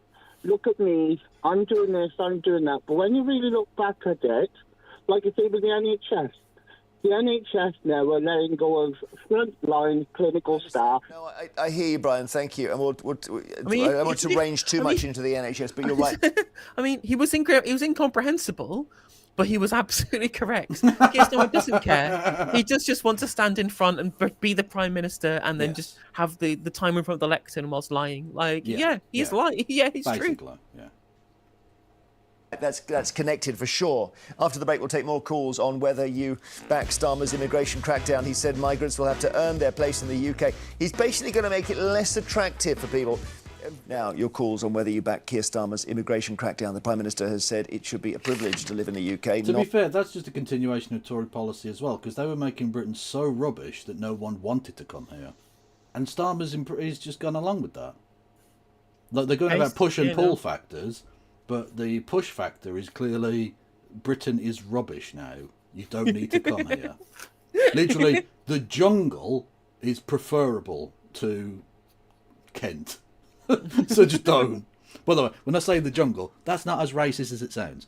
The camps in northern France around Calais are referred to as the Calais jungle. Yeah. I wasn't doing like a George of the Jungle bit or something. I wasn't. Yeah. You've got to bear in mind there are Americans watching, you know. Not a right. But are his new rules on legal migration too tough? 0207 862 2222 is the number.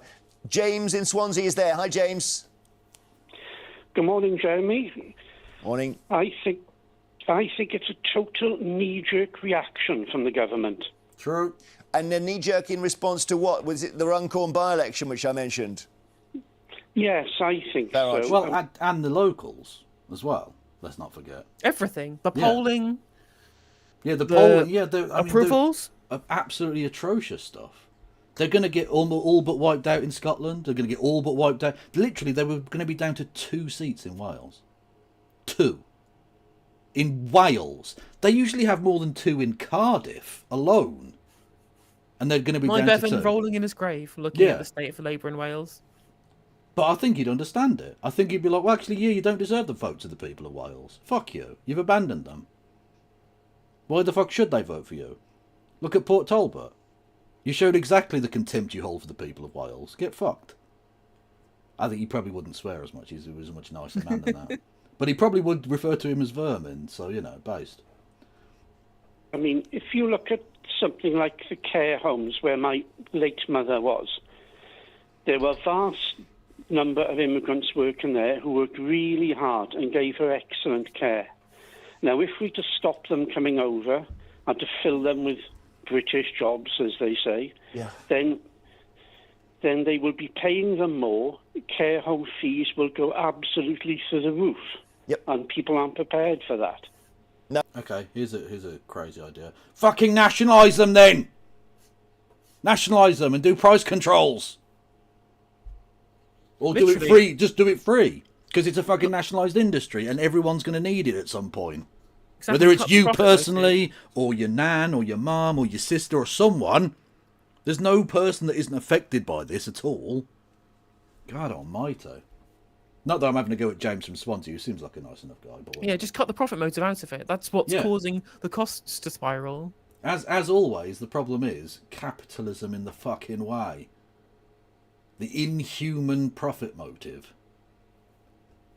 No, I think this must be inflationary. I can't see any other way. Charlie, do you think it's inflationary or not? You've got Labour not working, not Labour Party, but you've got people... Actually, at the core of the British mental rot is we want our cake and eat it in all departments. We want good public services, but we don't want to pay tax. We want cheap goods, but we don't want farmers to be eviscerated.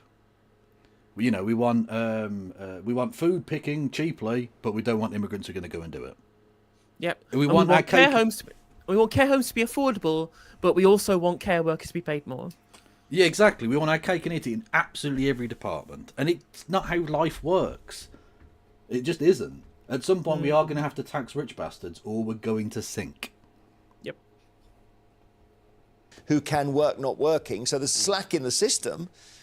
Yeah, totally. You should be able to train people in this country to go into you want to make it attractive to go into care. It can be, I think, no greater privilege than caring for someone, actually. Why are you working in care, then? Well, because, funny, my nan is in a care home and I visit regularly. I'm not qualified. No, but I mean, you could... Brilliant. Perfect. Absolutely it's literally delicious, yeah. Exactly the same as we send too many people to university, they should be getting, vocational qualifications. And I was like, so you're sending your kid to get a vocational qualification, are you, Rupert? Oh, no, I'll be sending my kid to university. Every time. Exactly. Every single time. What's good for the goose is good for the gander. Yeah. Well, it's the same thing as we should go to war. Your kid's going to join? Oh, heaven forbid, no.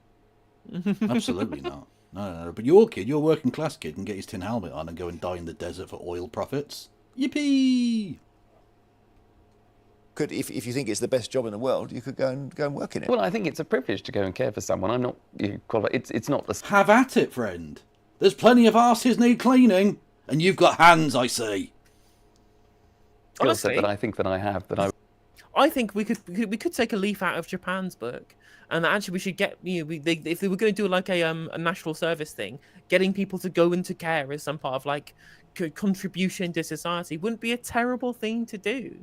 We're going to have a huge glut of boomers. All right, Rishi Sunak, calm yourself. National service, is it now?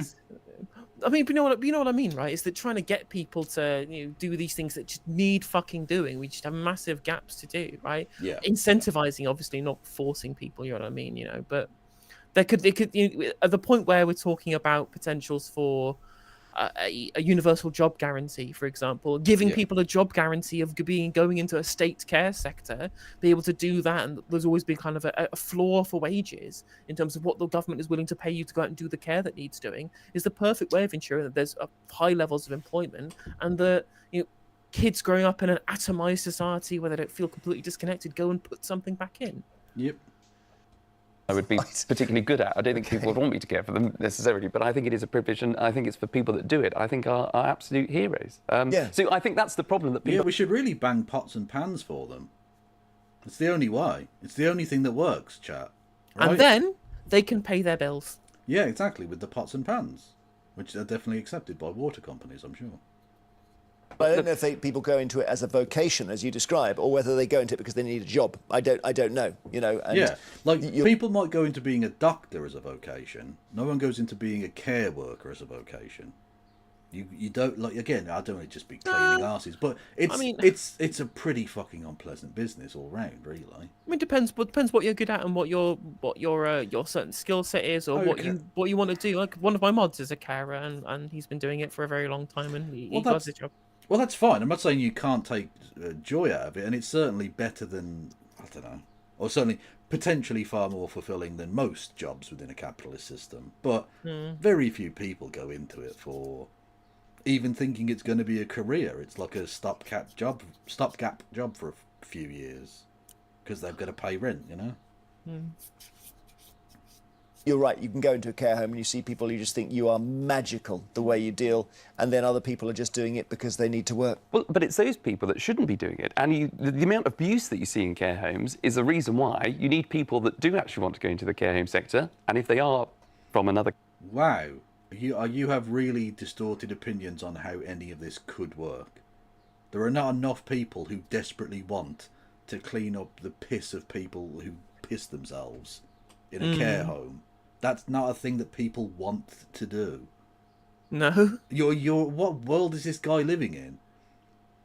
Also, if free market incentives are not a good reason to do things, why do you insist on only free market incentives being the only reason anyone ever should do anything? Why have you nationalised these things then? If people doing it for pay is potentially dangerous. The country, they should be coming into the UK to do that job. I think that's the problem that we've got here. I don't mind actually having a cap on the numbers of people that come into the country, depending on the sector. I don't mind being tougher on immigration, but I think this is the whole problem with this particular package. The Labour government seem to have targeted, I think, and made a huge misstep as to the right people or for the right jobs that are coming into the UK. The care sector should be one of those where you should be welcoming people that can do that job, that want to do that job, and that can do it well. Thank you, Jeff. Outflanked once again by the advisor of Theresa May and Michael Gove. Yay! Making a moral case for socialism update. So glad we got the Tories out. Oh, thank fuck for that. God, where would we be without it? James in Swansea, appreciate your call, James. Shelley in Newcastle, hi. Hi, there's a couple of things I was going to say, but you're on about care homes. I've seen a programme, they need to sort visas out because these people were paying thousands for a visa to come to work in a care home. And when they come to this country, there was no job at all. It was a false thing. So I think visas need to be sorted for the care home. I used to work in care homes. I love that they seem to have got Keir Starmer in this picture as Mr. Burns. They've Mr. Burnsed him and gammoned him to fuck as well. It's true. He's so pink. And he's literally going, excellent. Yeah, exactly. the was it finger pyramid of evil contemplation? Brilliant. Yeah. I mean, that's, you know what? He is being Mr. Burns, so yeah, why not? True. Who's his Smithers? I don't know. Reeves? Morgan McSweeney? Well, no, that's the other way around, surely. Yeah, true. He's the toadying, he is the Smithers to the McSweeney Burns. Very hard job when you have to write Although, people's bums. talking about the Prime Minister at the moment and mentioning Burns, not a good idea. No, just true. For legal reasons. Wesley is Smithers. They even look the same. They do a bit. And he is a toadying lickspittle cunt. So, you know, it works. Look, they need paying a lot more, like nurse-style pay, because of what the job they do. It's a very hard job. Anyway, I was going to say, I don't believe a word Keir Starmer says. He likes to be in front of the camera. The latest lie was, there was actually a question asked about the youth mobility with Europe. Numerous occasions he said we weren't going to do that, and it looks like they're going to do that. Now, that will add to the migration numbers. Oh, interesting. I don't know. Would young European people want to work in care homes here? I don't know. Yeah, well, we've got 28 countries. I mean, would young people of any stripe, of any job, anywhere want to come to fucking Britain for any reason at all? Well, again, the problem is, of course, you've got a lot of countries in the EU, especially in the kind of Eastern and Central Europe, that are still pretty fucking poor. And as much as we're poor, we have a reputation of being better. We have a reputation of paying higher wages. And so I think, yeah, if those Polish plumber style floodgates are opened, so to speak, yeah, I think they probably would. There'd probably be a lot that would still come here. Yes, It's for studying though, right? The youth mobility scheme, I think. Is it? I don't even know what the fuck this woman's on about. I'm just meant in general. If because he said to work in care homes, didn't he? So I don't know. I don't know. Countries come in here compared to our one little country, so that's going to bump it up even more, and we've got nowhere to live to start with in this country. They could go to other places as well. But Marina, But surely that also allows our young people to go and work abroad and go across to the EU and wherever they want to work and do, like, I don't know. But this is oh God, Marina, God bless you. I do, I love you to bits. But this is the problem with middle classedness as a brain disease. The people who are, and actually this ties into the India thing as well, right? The India trade deal. The people who can afford to go and work in Slovenia or Mumbai are not bricklayers. The working class people who are being genuinely affected by these things are not the ones that are going to be doing and taking advantage of that system. It's only ever rich kids, middle class kids, whatever, that have that mobility. People from the arse end of Newcastle or Brum or London or wherever can't afford to do that, and they're not going to be able to take advantage of that. So the advantages of being in the EU, or the advantages of this Indian trade deal where UK workers go over there and fuck over their taxpayer and Indians come over here and fuck over our taxpayer, doesn't advantage the working class people of the country at all. Except in marginal economic growth or some shit like that. But no one notices that. They just notice that, Indians are coming here and not paying national insurance. Or that, the only people who can get on a building site is like a Polish guy. That's what people notice. Yeah. Working resorts or what have you. But also they come across. And 28 countries. Yeah, and there's a reason why we need them as well. If you look to some of our sectors like hospitality, where we do recruit these people, they're on their knees, and it is, like you say, inflationary. So this is why, if you go out to eat, you go out to drink, whatever, it's all going up because they're going to have to pay higher prices to recruit British people, and we don't have the workforce. All I know, Shelley, is that the news I've heard is that care homes are saying we find it really hard to recruit. We have adverts in the paper or whatever it's called now every single week, and we just can't get the staff we need. Thank you. Paul in West Yorkshire, hi. Hi, good morning. It's funny, Paul, isn't it, that this whole conversation, the Starmer announcement, has gone to care homes. That's exactly where people are starting to think, ooh, this might have some really unintended consequences. Because people have bought into the lie about immigration being inherently bad. And then all of a sudden they start to think to themselves, oh, maybe there are ways in which we need migrants. So can we just have all of the good bits without any of the things that Rupert Murdoch has told me is bad? Please. Well, it's just like Brexit. It's like the Brexit kind of mystery box of reducing immigration. How? Where? Dunno. Just get rid of it. I'm like, well, what's going to happen? All of these things when you do that, and I'm like, well, that's somebody else's problem to figure out. Yeah, that's future Britain's fault. I'll leave it to that dickhead. Yeah, absolutely. I personally work in a mental health care home. I'm not on the care staff, I'm on the maintenance staff. But I've seen over the last 2 years that the company have brought in overseas staff. And, for instance, one member of staff is a physiotherapist, another one's been a cook, another one's been... They're not actually being trained up. They're being brought in and trained up. Now, my thing on it, I've been wanting to actually get on your programme and say this for a long, long time. Oh, good. But Labour, in, I believe it was 1999, brought in minimum wage. They never set out what would happen in the future with that. So you've now got to a point where it's £12.21, I believe it is. Okay. It's caught up with people who are semi-skilled. What? Oh, okay, you do realise, my friend, that £12.21 is not worth now what it was in 1999. I mean, trying to explain inflation to some people is incredibly difficult. Yeah, like trying it's to get- caught up with what you might have earned as a semi-skilled worker in 1999, but minimum wage now won't pay the rent in most cities. Yes, literally. And it's just like trying to explain to these people like the mismatch between house prices and wages, you know? Yeah. So what? We need to pay people less. That'll fix the problem, will it? You can't. If we just get rid of the minimum wage, or if we cut it in half, how can a poll undercut the minimum wage if the minimum wage is worth fuck all? Checkmate, libs. Like, what is this guy's plan? What? Okay, Paul, I have to leave it there because we've got to go to our break at this point. But I do hear what you're saying about that. Oh, is that it? Are we done? Yeah. Oh, thank fuck for that. Jesus Christ, that was Speaking of painful. being done, I actually have to go because I have to get ready for my meal I'm having this evening. Yes. Are you continuing, Kev? I am indeed, yes. Yes. Yes, I will set my raid to go into you over on the Twitch Renos.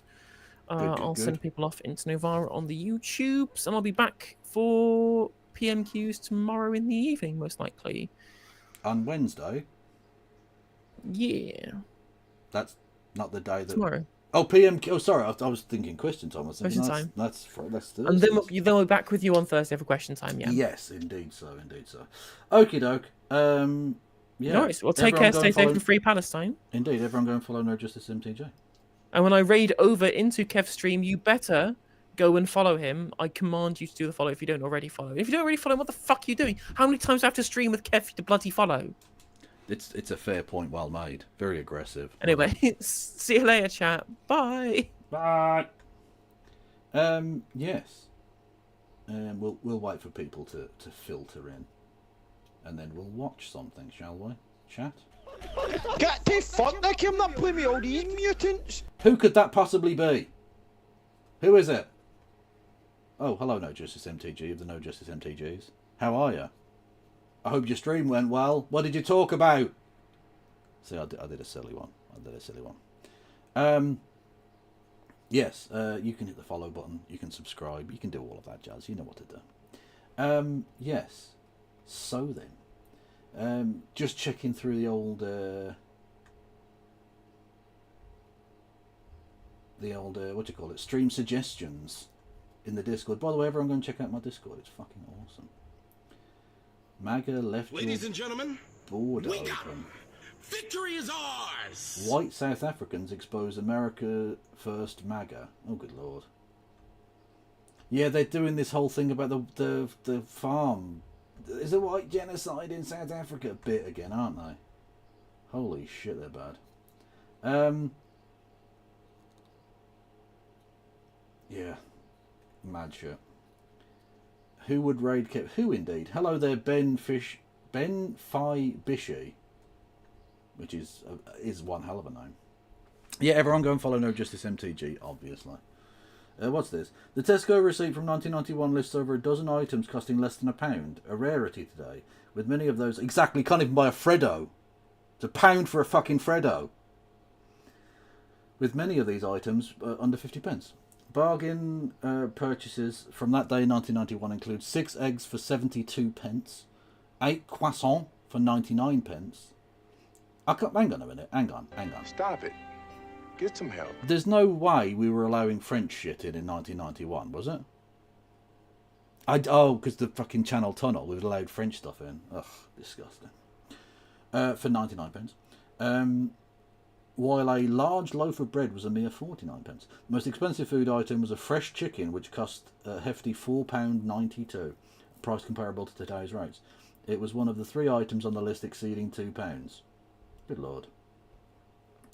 Good lord. Thank you to Jay Funabashi for subscribing with Prime. Much love to you. Much love. If someone does a thing now, we'd get onto a hype train. 100 bitty bits or a subscription and all of that jazz. Ben Phi Bishy, like Benjamin from insert bishop related town name. Ben Phi Bishy. Thank you, Ben Phi Bishy. I'm just going to call you Ben, I think. because I don't know what you mean at all. We should invade France. Well, that's always fucking true, Cather. That's always correct. That's always the based thing to do. Raid misdirected to Navarra for me. No, on YouTube she said she was going over to Navarra. A good company girl, and I appreciate that. Fay like Fay, Scottish word for me. Ben Fay Bishy. Okay, fair enough. We've got other Scottish people. You should say hello to Mad Cat Scotty Eye, who is another Scottish person who is cool and has a name that's difficult to pronounce. Yes. Oh God, should we watch? Oh no.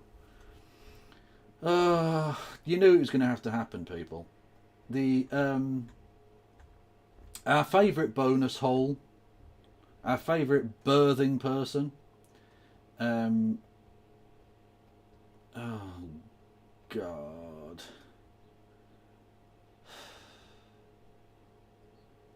The return Anna of the Kasparian.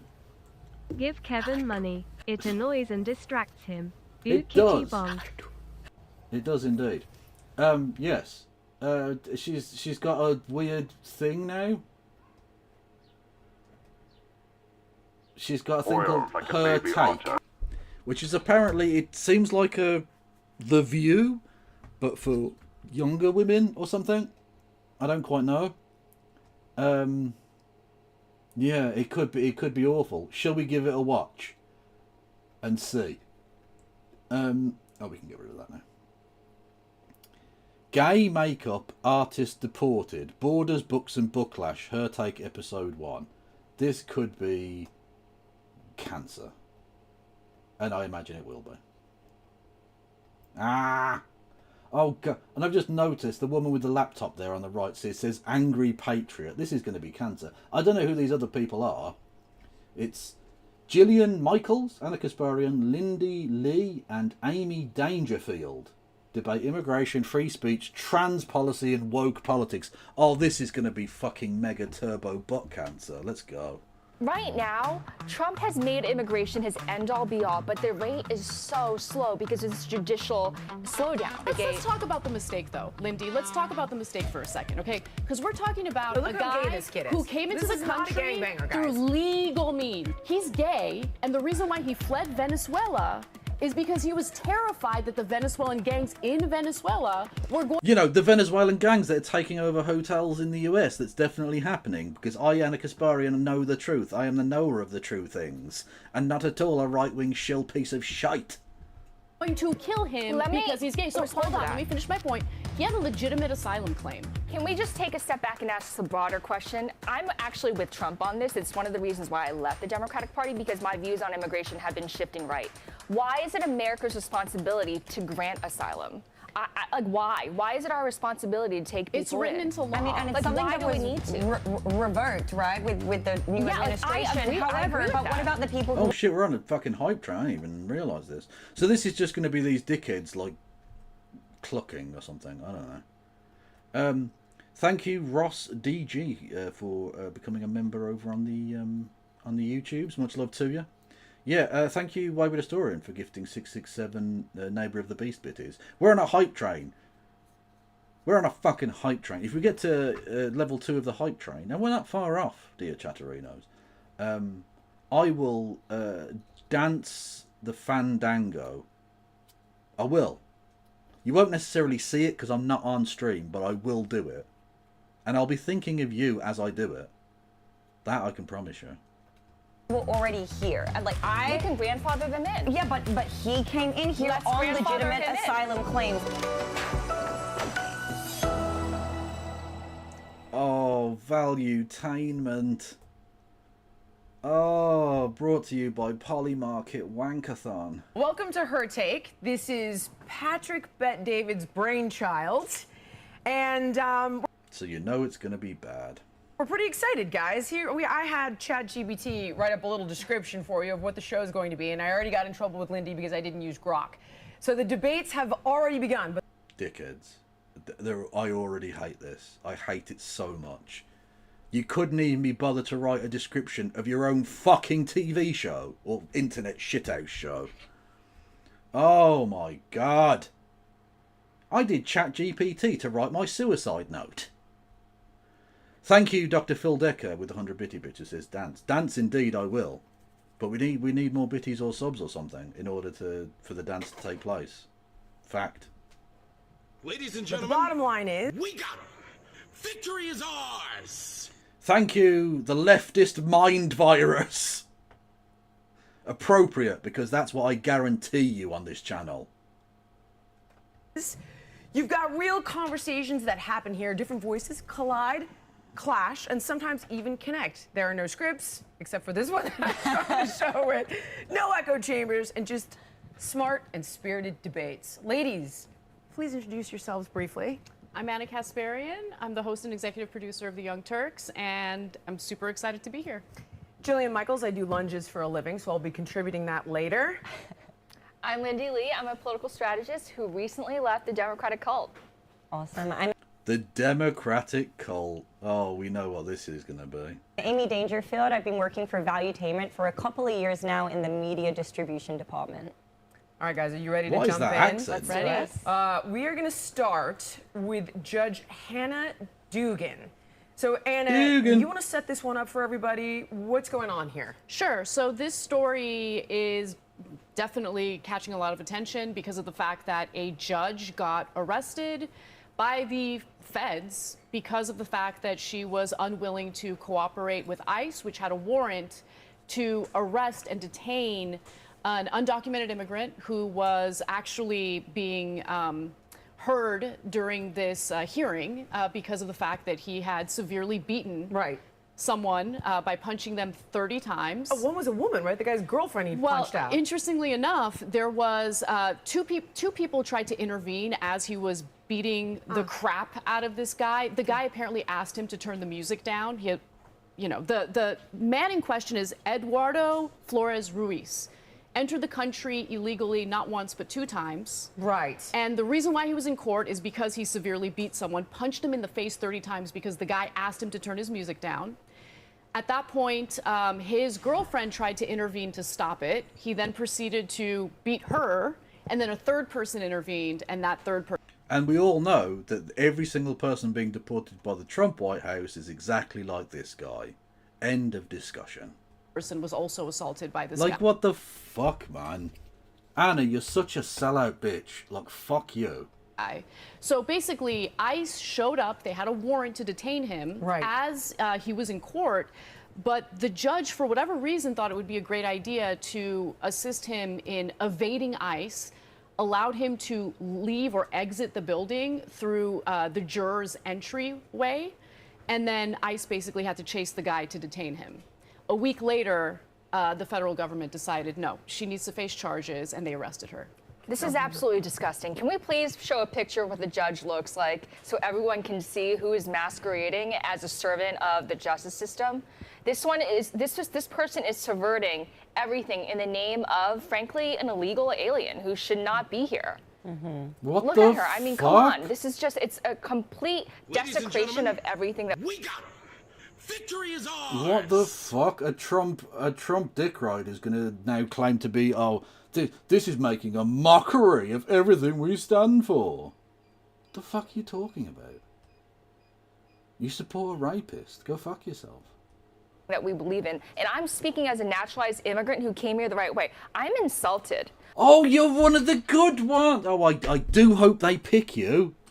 Honestly, well done. Goodones.tm. Love it. My family waited years to come here. We, like you, actually, like my friend Amy, we both did things the right way. We didn't hop the line. yeah. We didn't storm the southern border, It cost right? a lot of money. It took a lot of time, and Came through JFK Airport. My family created hundreds of jobs. We weren't parasites or leeches on the system. This is the way it should be done. Well, look, I think this particular case goes beyond someone simply entering the country illegally. Right. I also don't love using words like parasites to refer to human beings, but putting that aside, this is someone who has committed All right, wokey. violent crimes, who has no problem literally punching someone in the face 30 times. Like, I get that left-wingers, Democrats, want to always do the opposite of what the Trump administration wants, but let's take a beat and really reevaluate what. Wow, so let's just do everything the Trump administration wants. I'm not a sellout, honest. What's being defended here by Democrats. And why is it being defended? That is more so my Yeah. question. We understand that sometimes, just like legal citizens of this country, immigrants do terrible things. I agree. Yeah. Maybe the parasitic label is going a little too far. However, I don't think so in the case of wife beater. I understand that, but I'm saying labeling immigrants overall. My question for you, being somebody who's more so on the left side of things, what is with the left's position to want to defend these people literally till the end? This is for making us watch this crap sewage. Thank you, Tess. I appreciate that. I don't know why I didn't read out the thing. Also, hello, Mamsie. Welcome to the Kevolution. So, is this literally, she's just going to be the quote-unquote leftist punching bag, even though she's not actually a leftist and isn't providing any leftist pushback whatsoever? Is that literally what this is going to be? Because if it is, I don't need to watch it, really. Ends of the earth, when parasitic behavior, and I'll give you that label for this person, is fully on display. Why do they want to defend it so much to the point that they're literally concealing and trying to get this person out of the judge chambers? Yeah, they weren't. You're lying? Okay, let's just skip forward. We'll see how bad it gets. Sitting on our allies. You know, I there's see so that. much anti-Semitism on our college I campuses totally today. agree with you there, but I think the majority, this is And they part of can't the get to vetting America. process. This, in my opinion, if you come in legally, hopefully you will not be burning the flag when you get your green card. And should you be burning the flag, I'm hoping you get kicked the hell out of the country immediately. And that's why.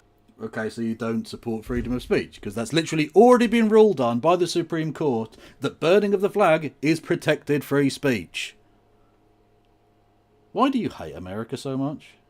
I agree with Secretary Rubio on removing that. What a surprise! Oh, if we're going to go to Mahmoud Khalil, I'm going to be on your side here. Do we want to tackle that one? Really? I don't know. I don't Anna? know. I'm about to blow a gasket. I hate She this should guy. never be Go. here. Why? What do we know about him? Here's what we know about Tell him. me. He's a representative. Because he hurt the feelings of Israel, and No. we're not allowed to do No, that no, in America. no, That's no. the one country we need to be totally that's not hands it. off on. Poor, sweet little Israel, right? Like, Hold on. go ahead. Well, we can absolutely litigate that one. Sure. But here's my problem with him, and again, nobody has corrected me in asking these two questions. Okay, go Number ahead. one, are you associated at a very high level with the CUAD, the Columbia University Apartheid Divest Group? He is. He is. Correct? Okay.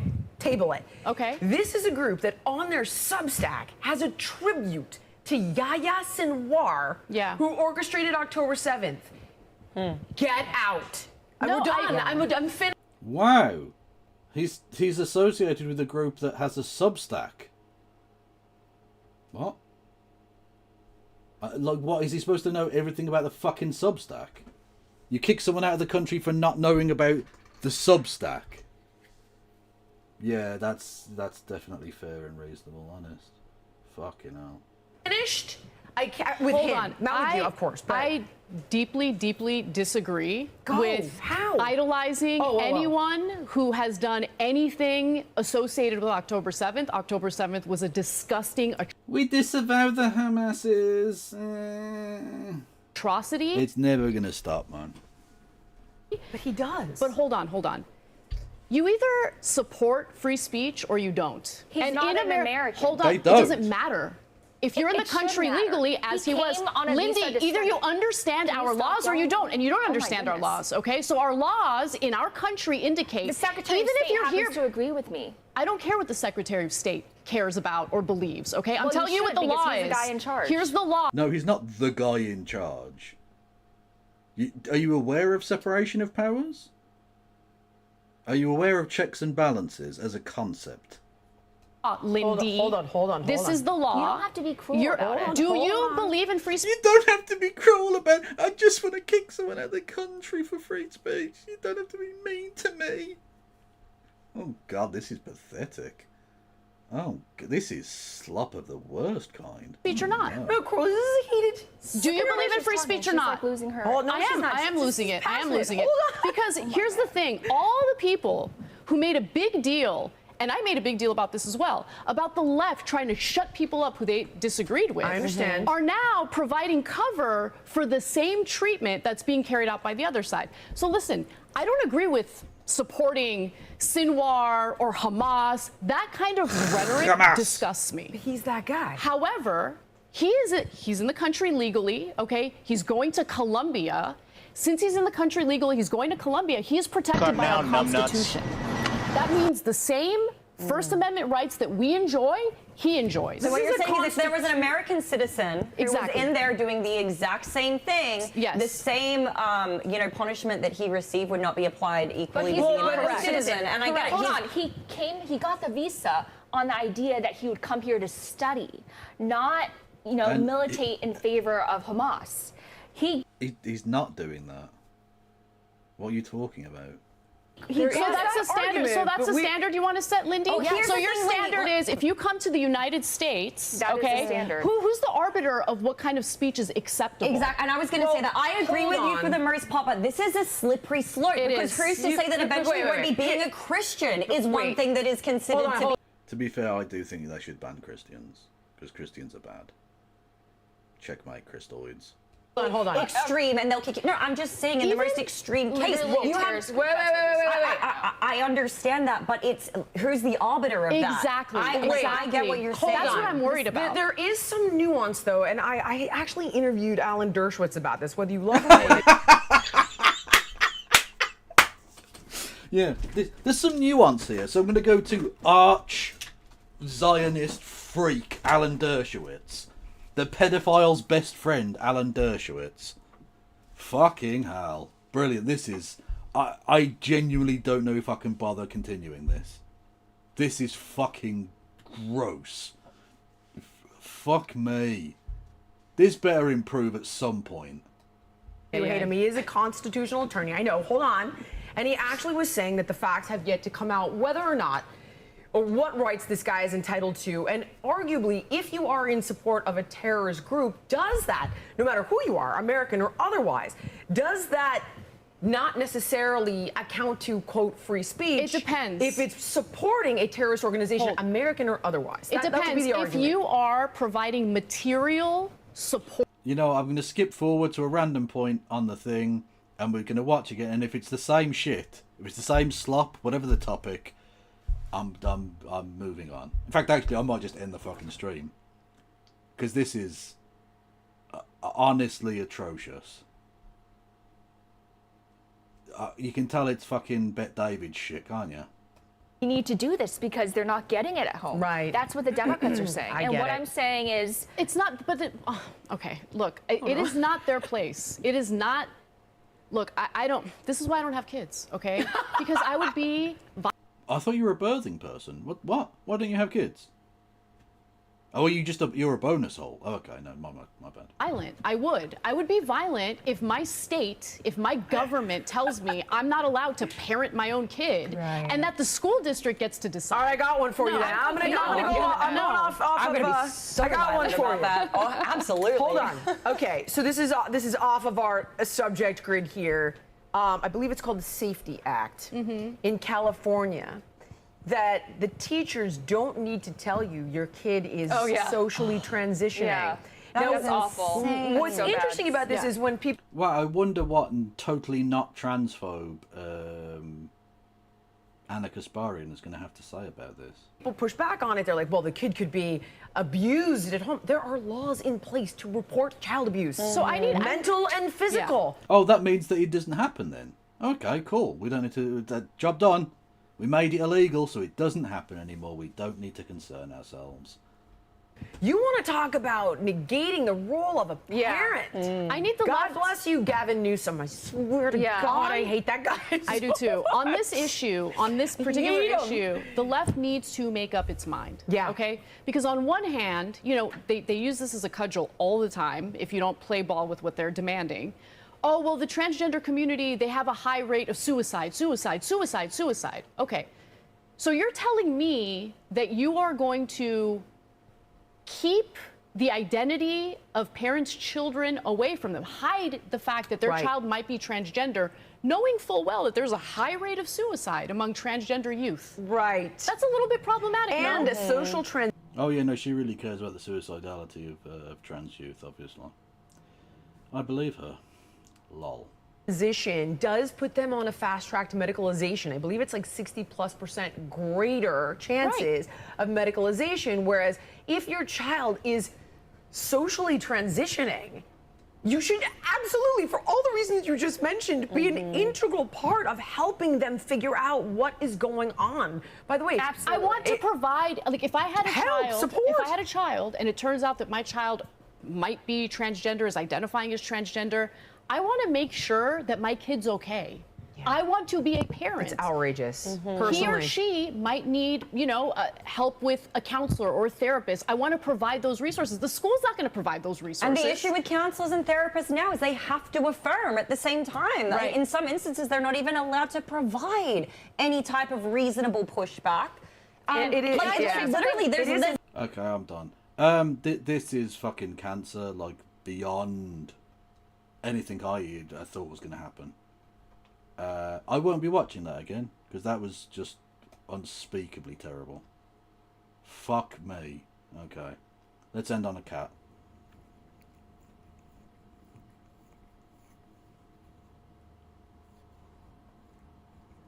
Yeah. Is this your cat, Kieran? If so, we need names, ages, etc.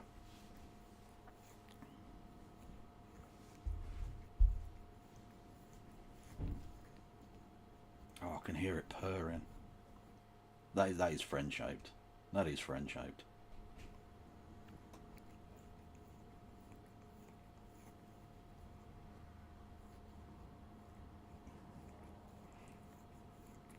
See, what they should do, right, is develop an opposable thumb, and then they wouldn't have to lick their paw and do that. They could just have, like, a sponge to, like, wash themselves with. Because it's not very efficient licking the side of your paw and then wiping it over the thing. Like, you can... There are better ways to do that, I think. Okay, that is weird. I just got here and Kev is watching Nala from today. Oh, is your cat Nala? Well, I just want... Kieran, I want you to know this, and I want you to tell the cat this. I would die for this creature. If this creature needs me to do anything, kill its mortal enemy,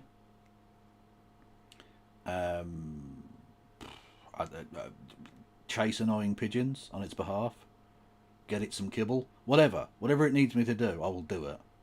I'm at its beck and call. It should be made king of the universe. It's too awesome.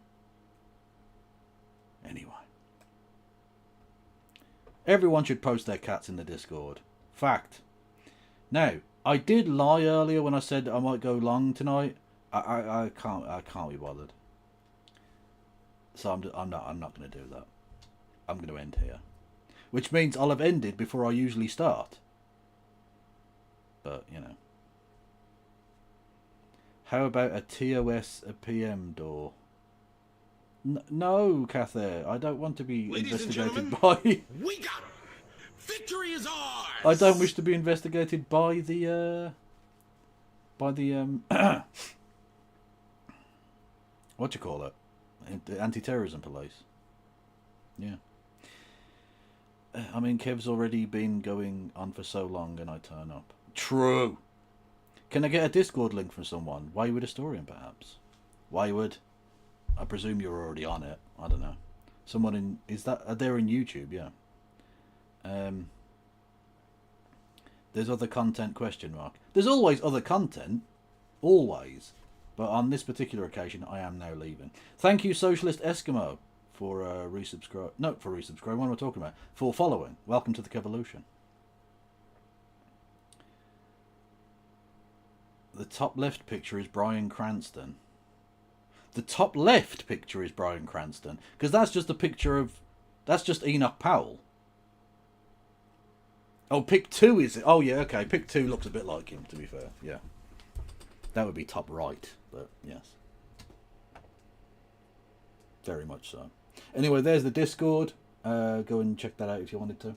Anyway, I'm fucking off. Right. Yes, I'll be back tomorrow with some Prime Minister's questions where they'll probably be talking about racist shit, because obviously. Yes. Who is going on the thing?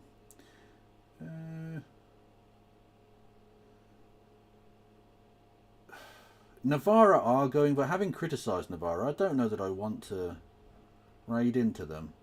Which sounds bad, right? But I don't... Yeah, I'm not feeling it. I'm not feeling... So you know what? On YouTube, I'm not going anywhere. The far right picture. True! I'm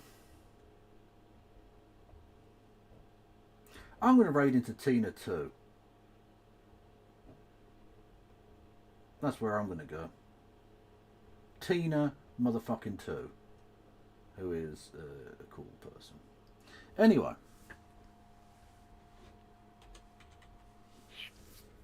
They are Canadian, but don't hold that against them. Right. I'll be back tomorrow. With PMQs and all of that jazz. Thank you so much, everyone, for all of your support. Thank you for listening and watching. And as always, free Palestine, mother flippers. No pass around.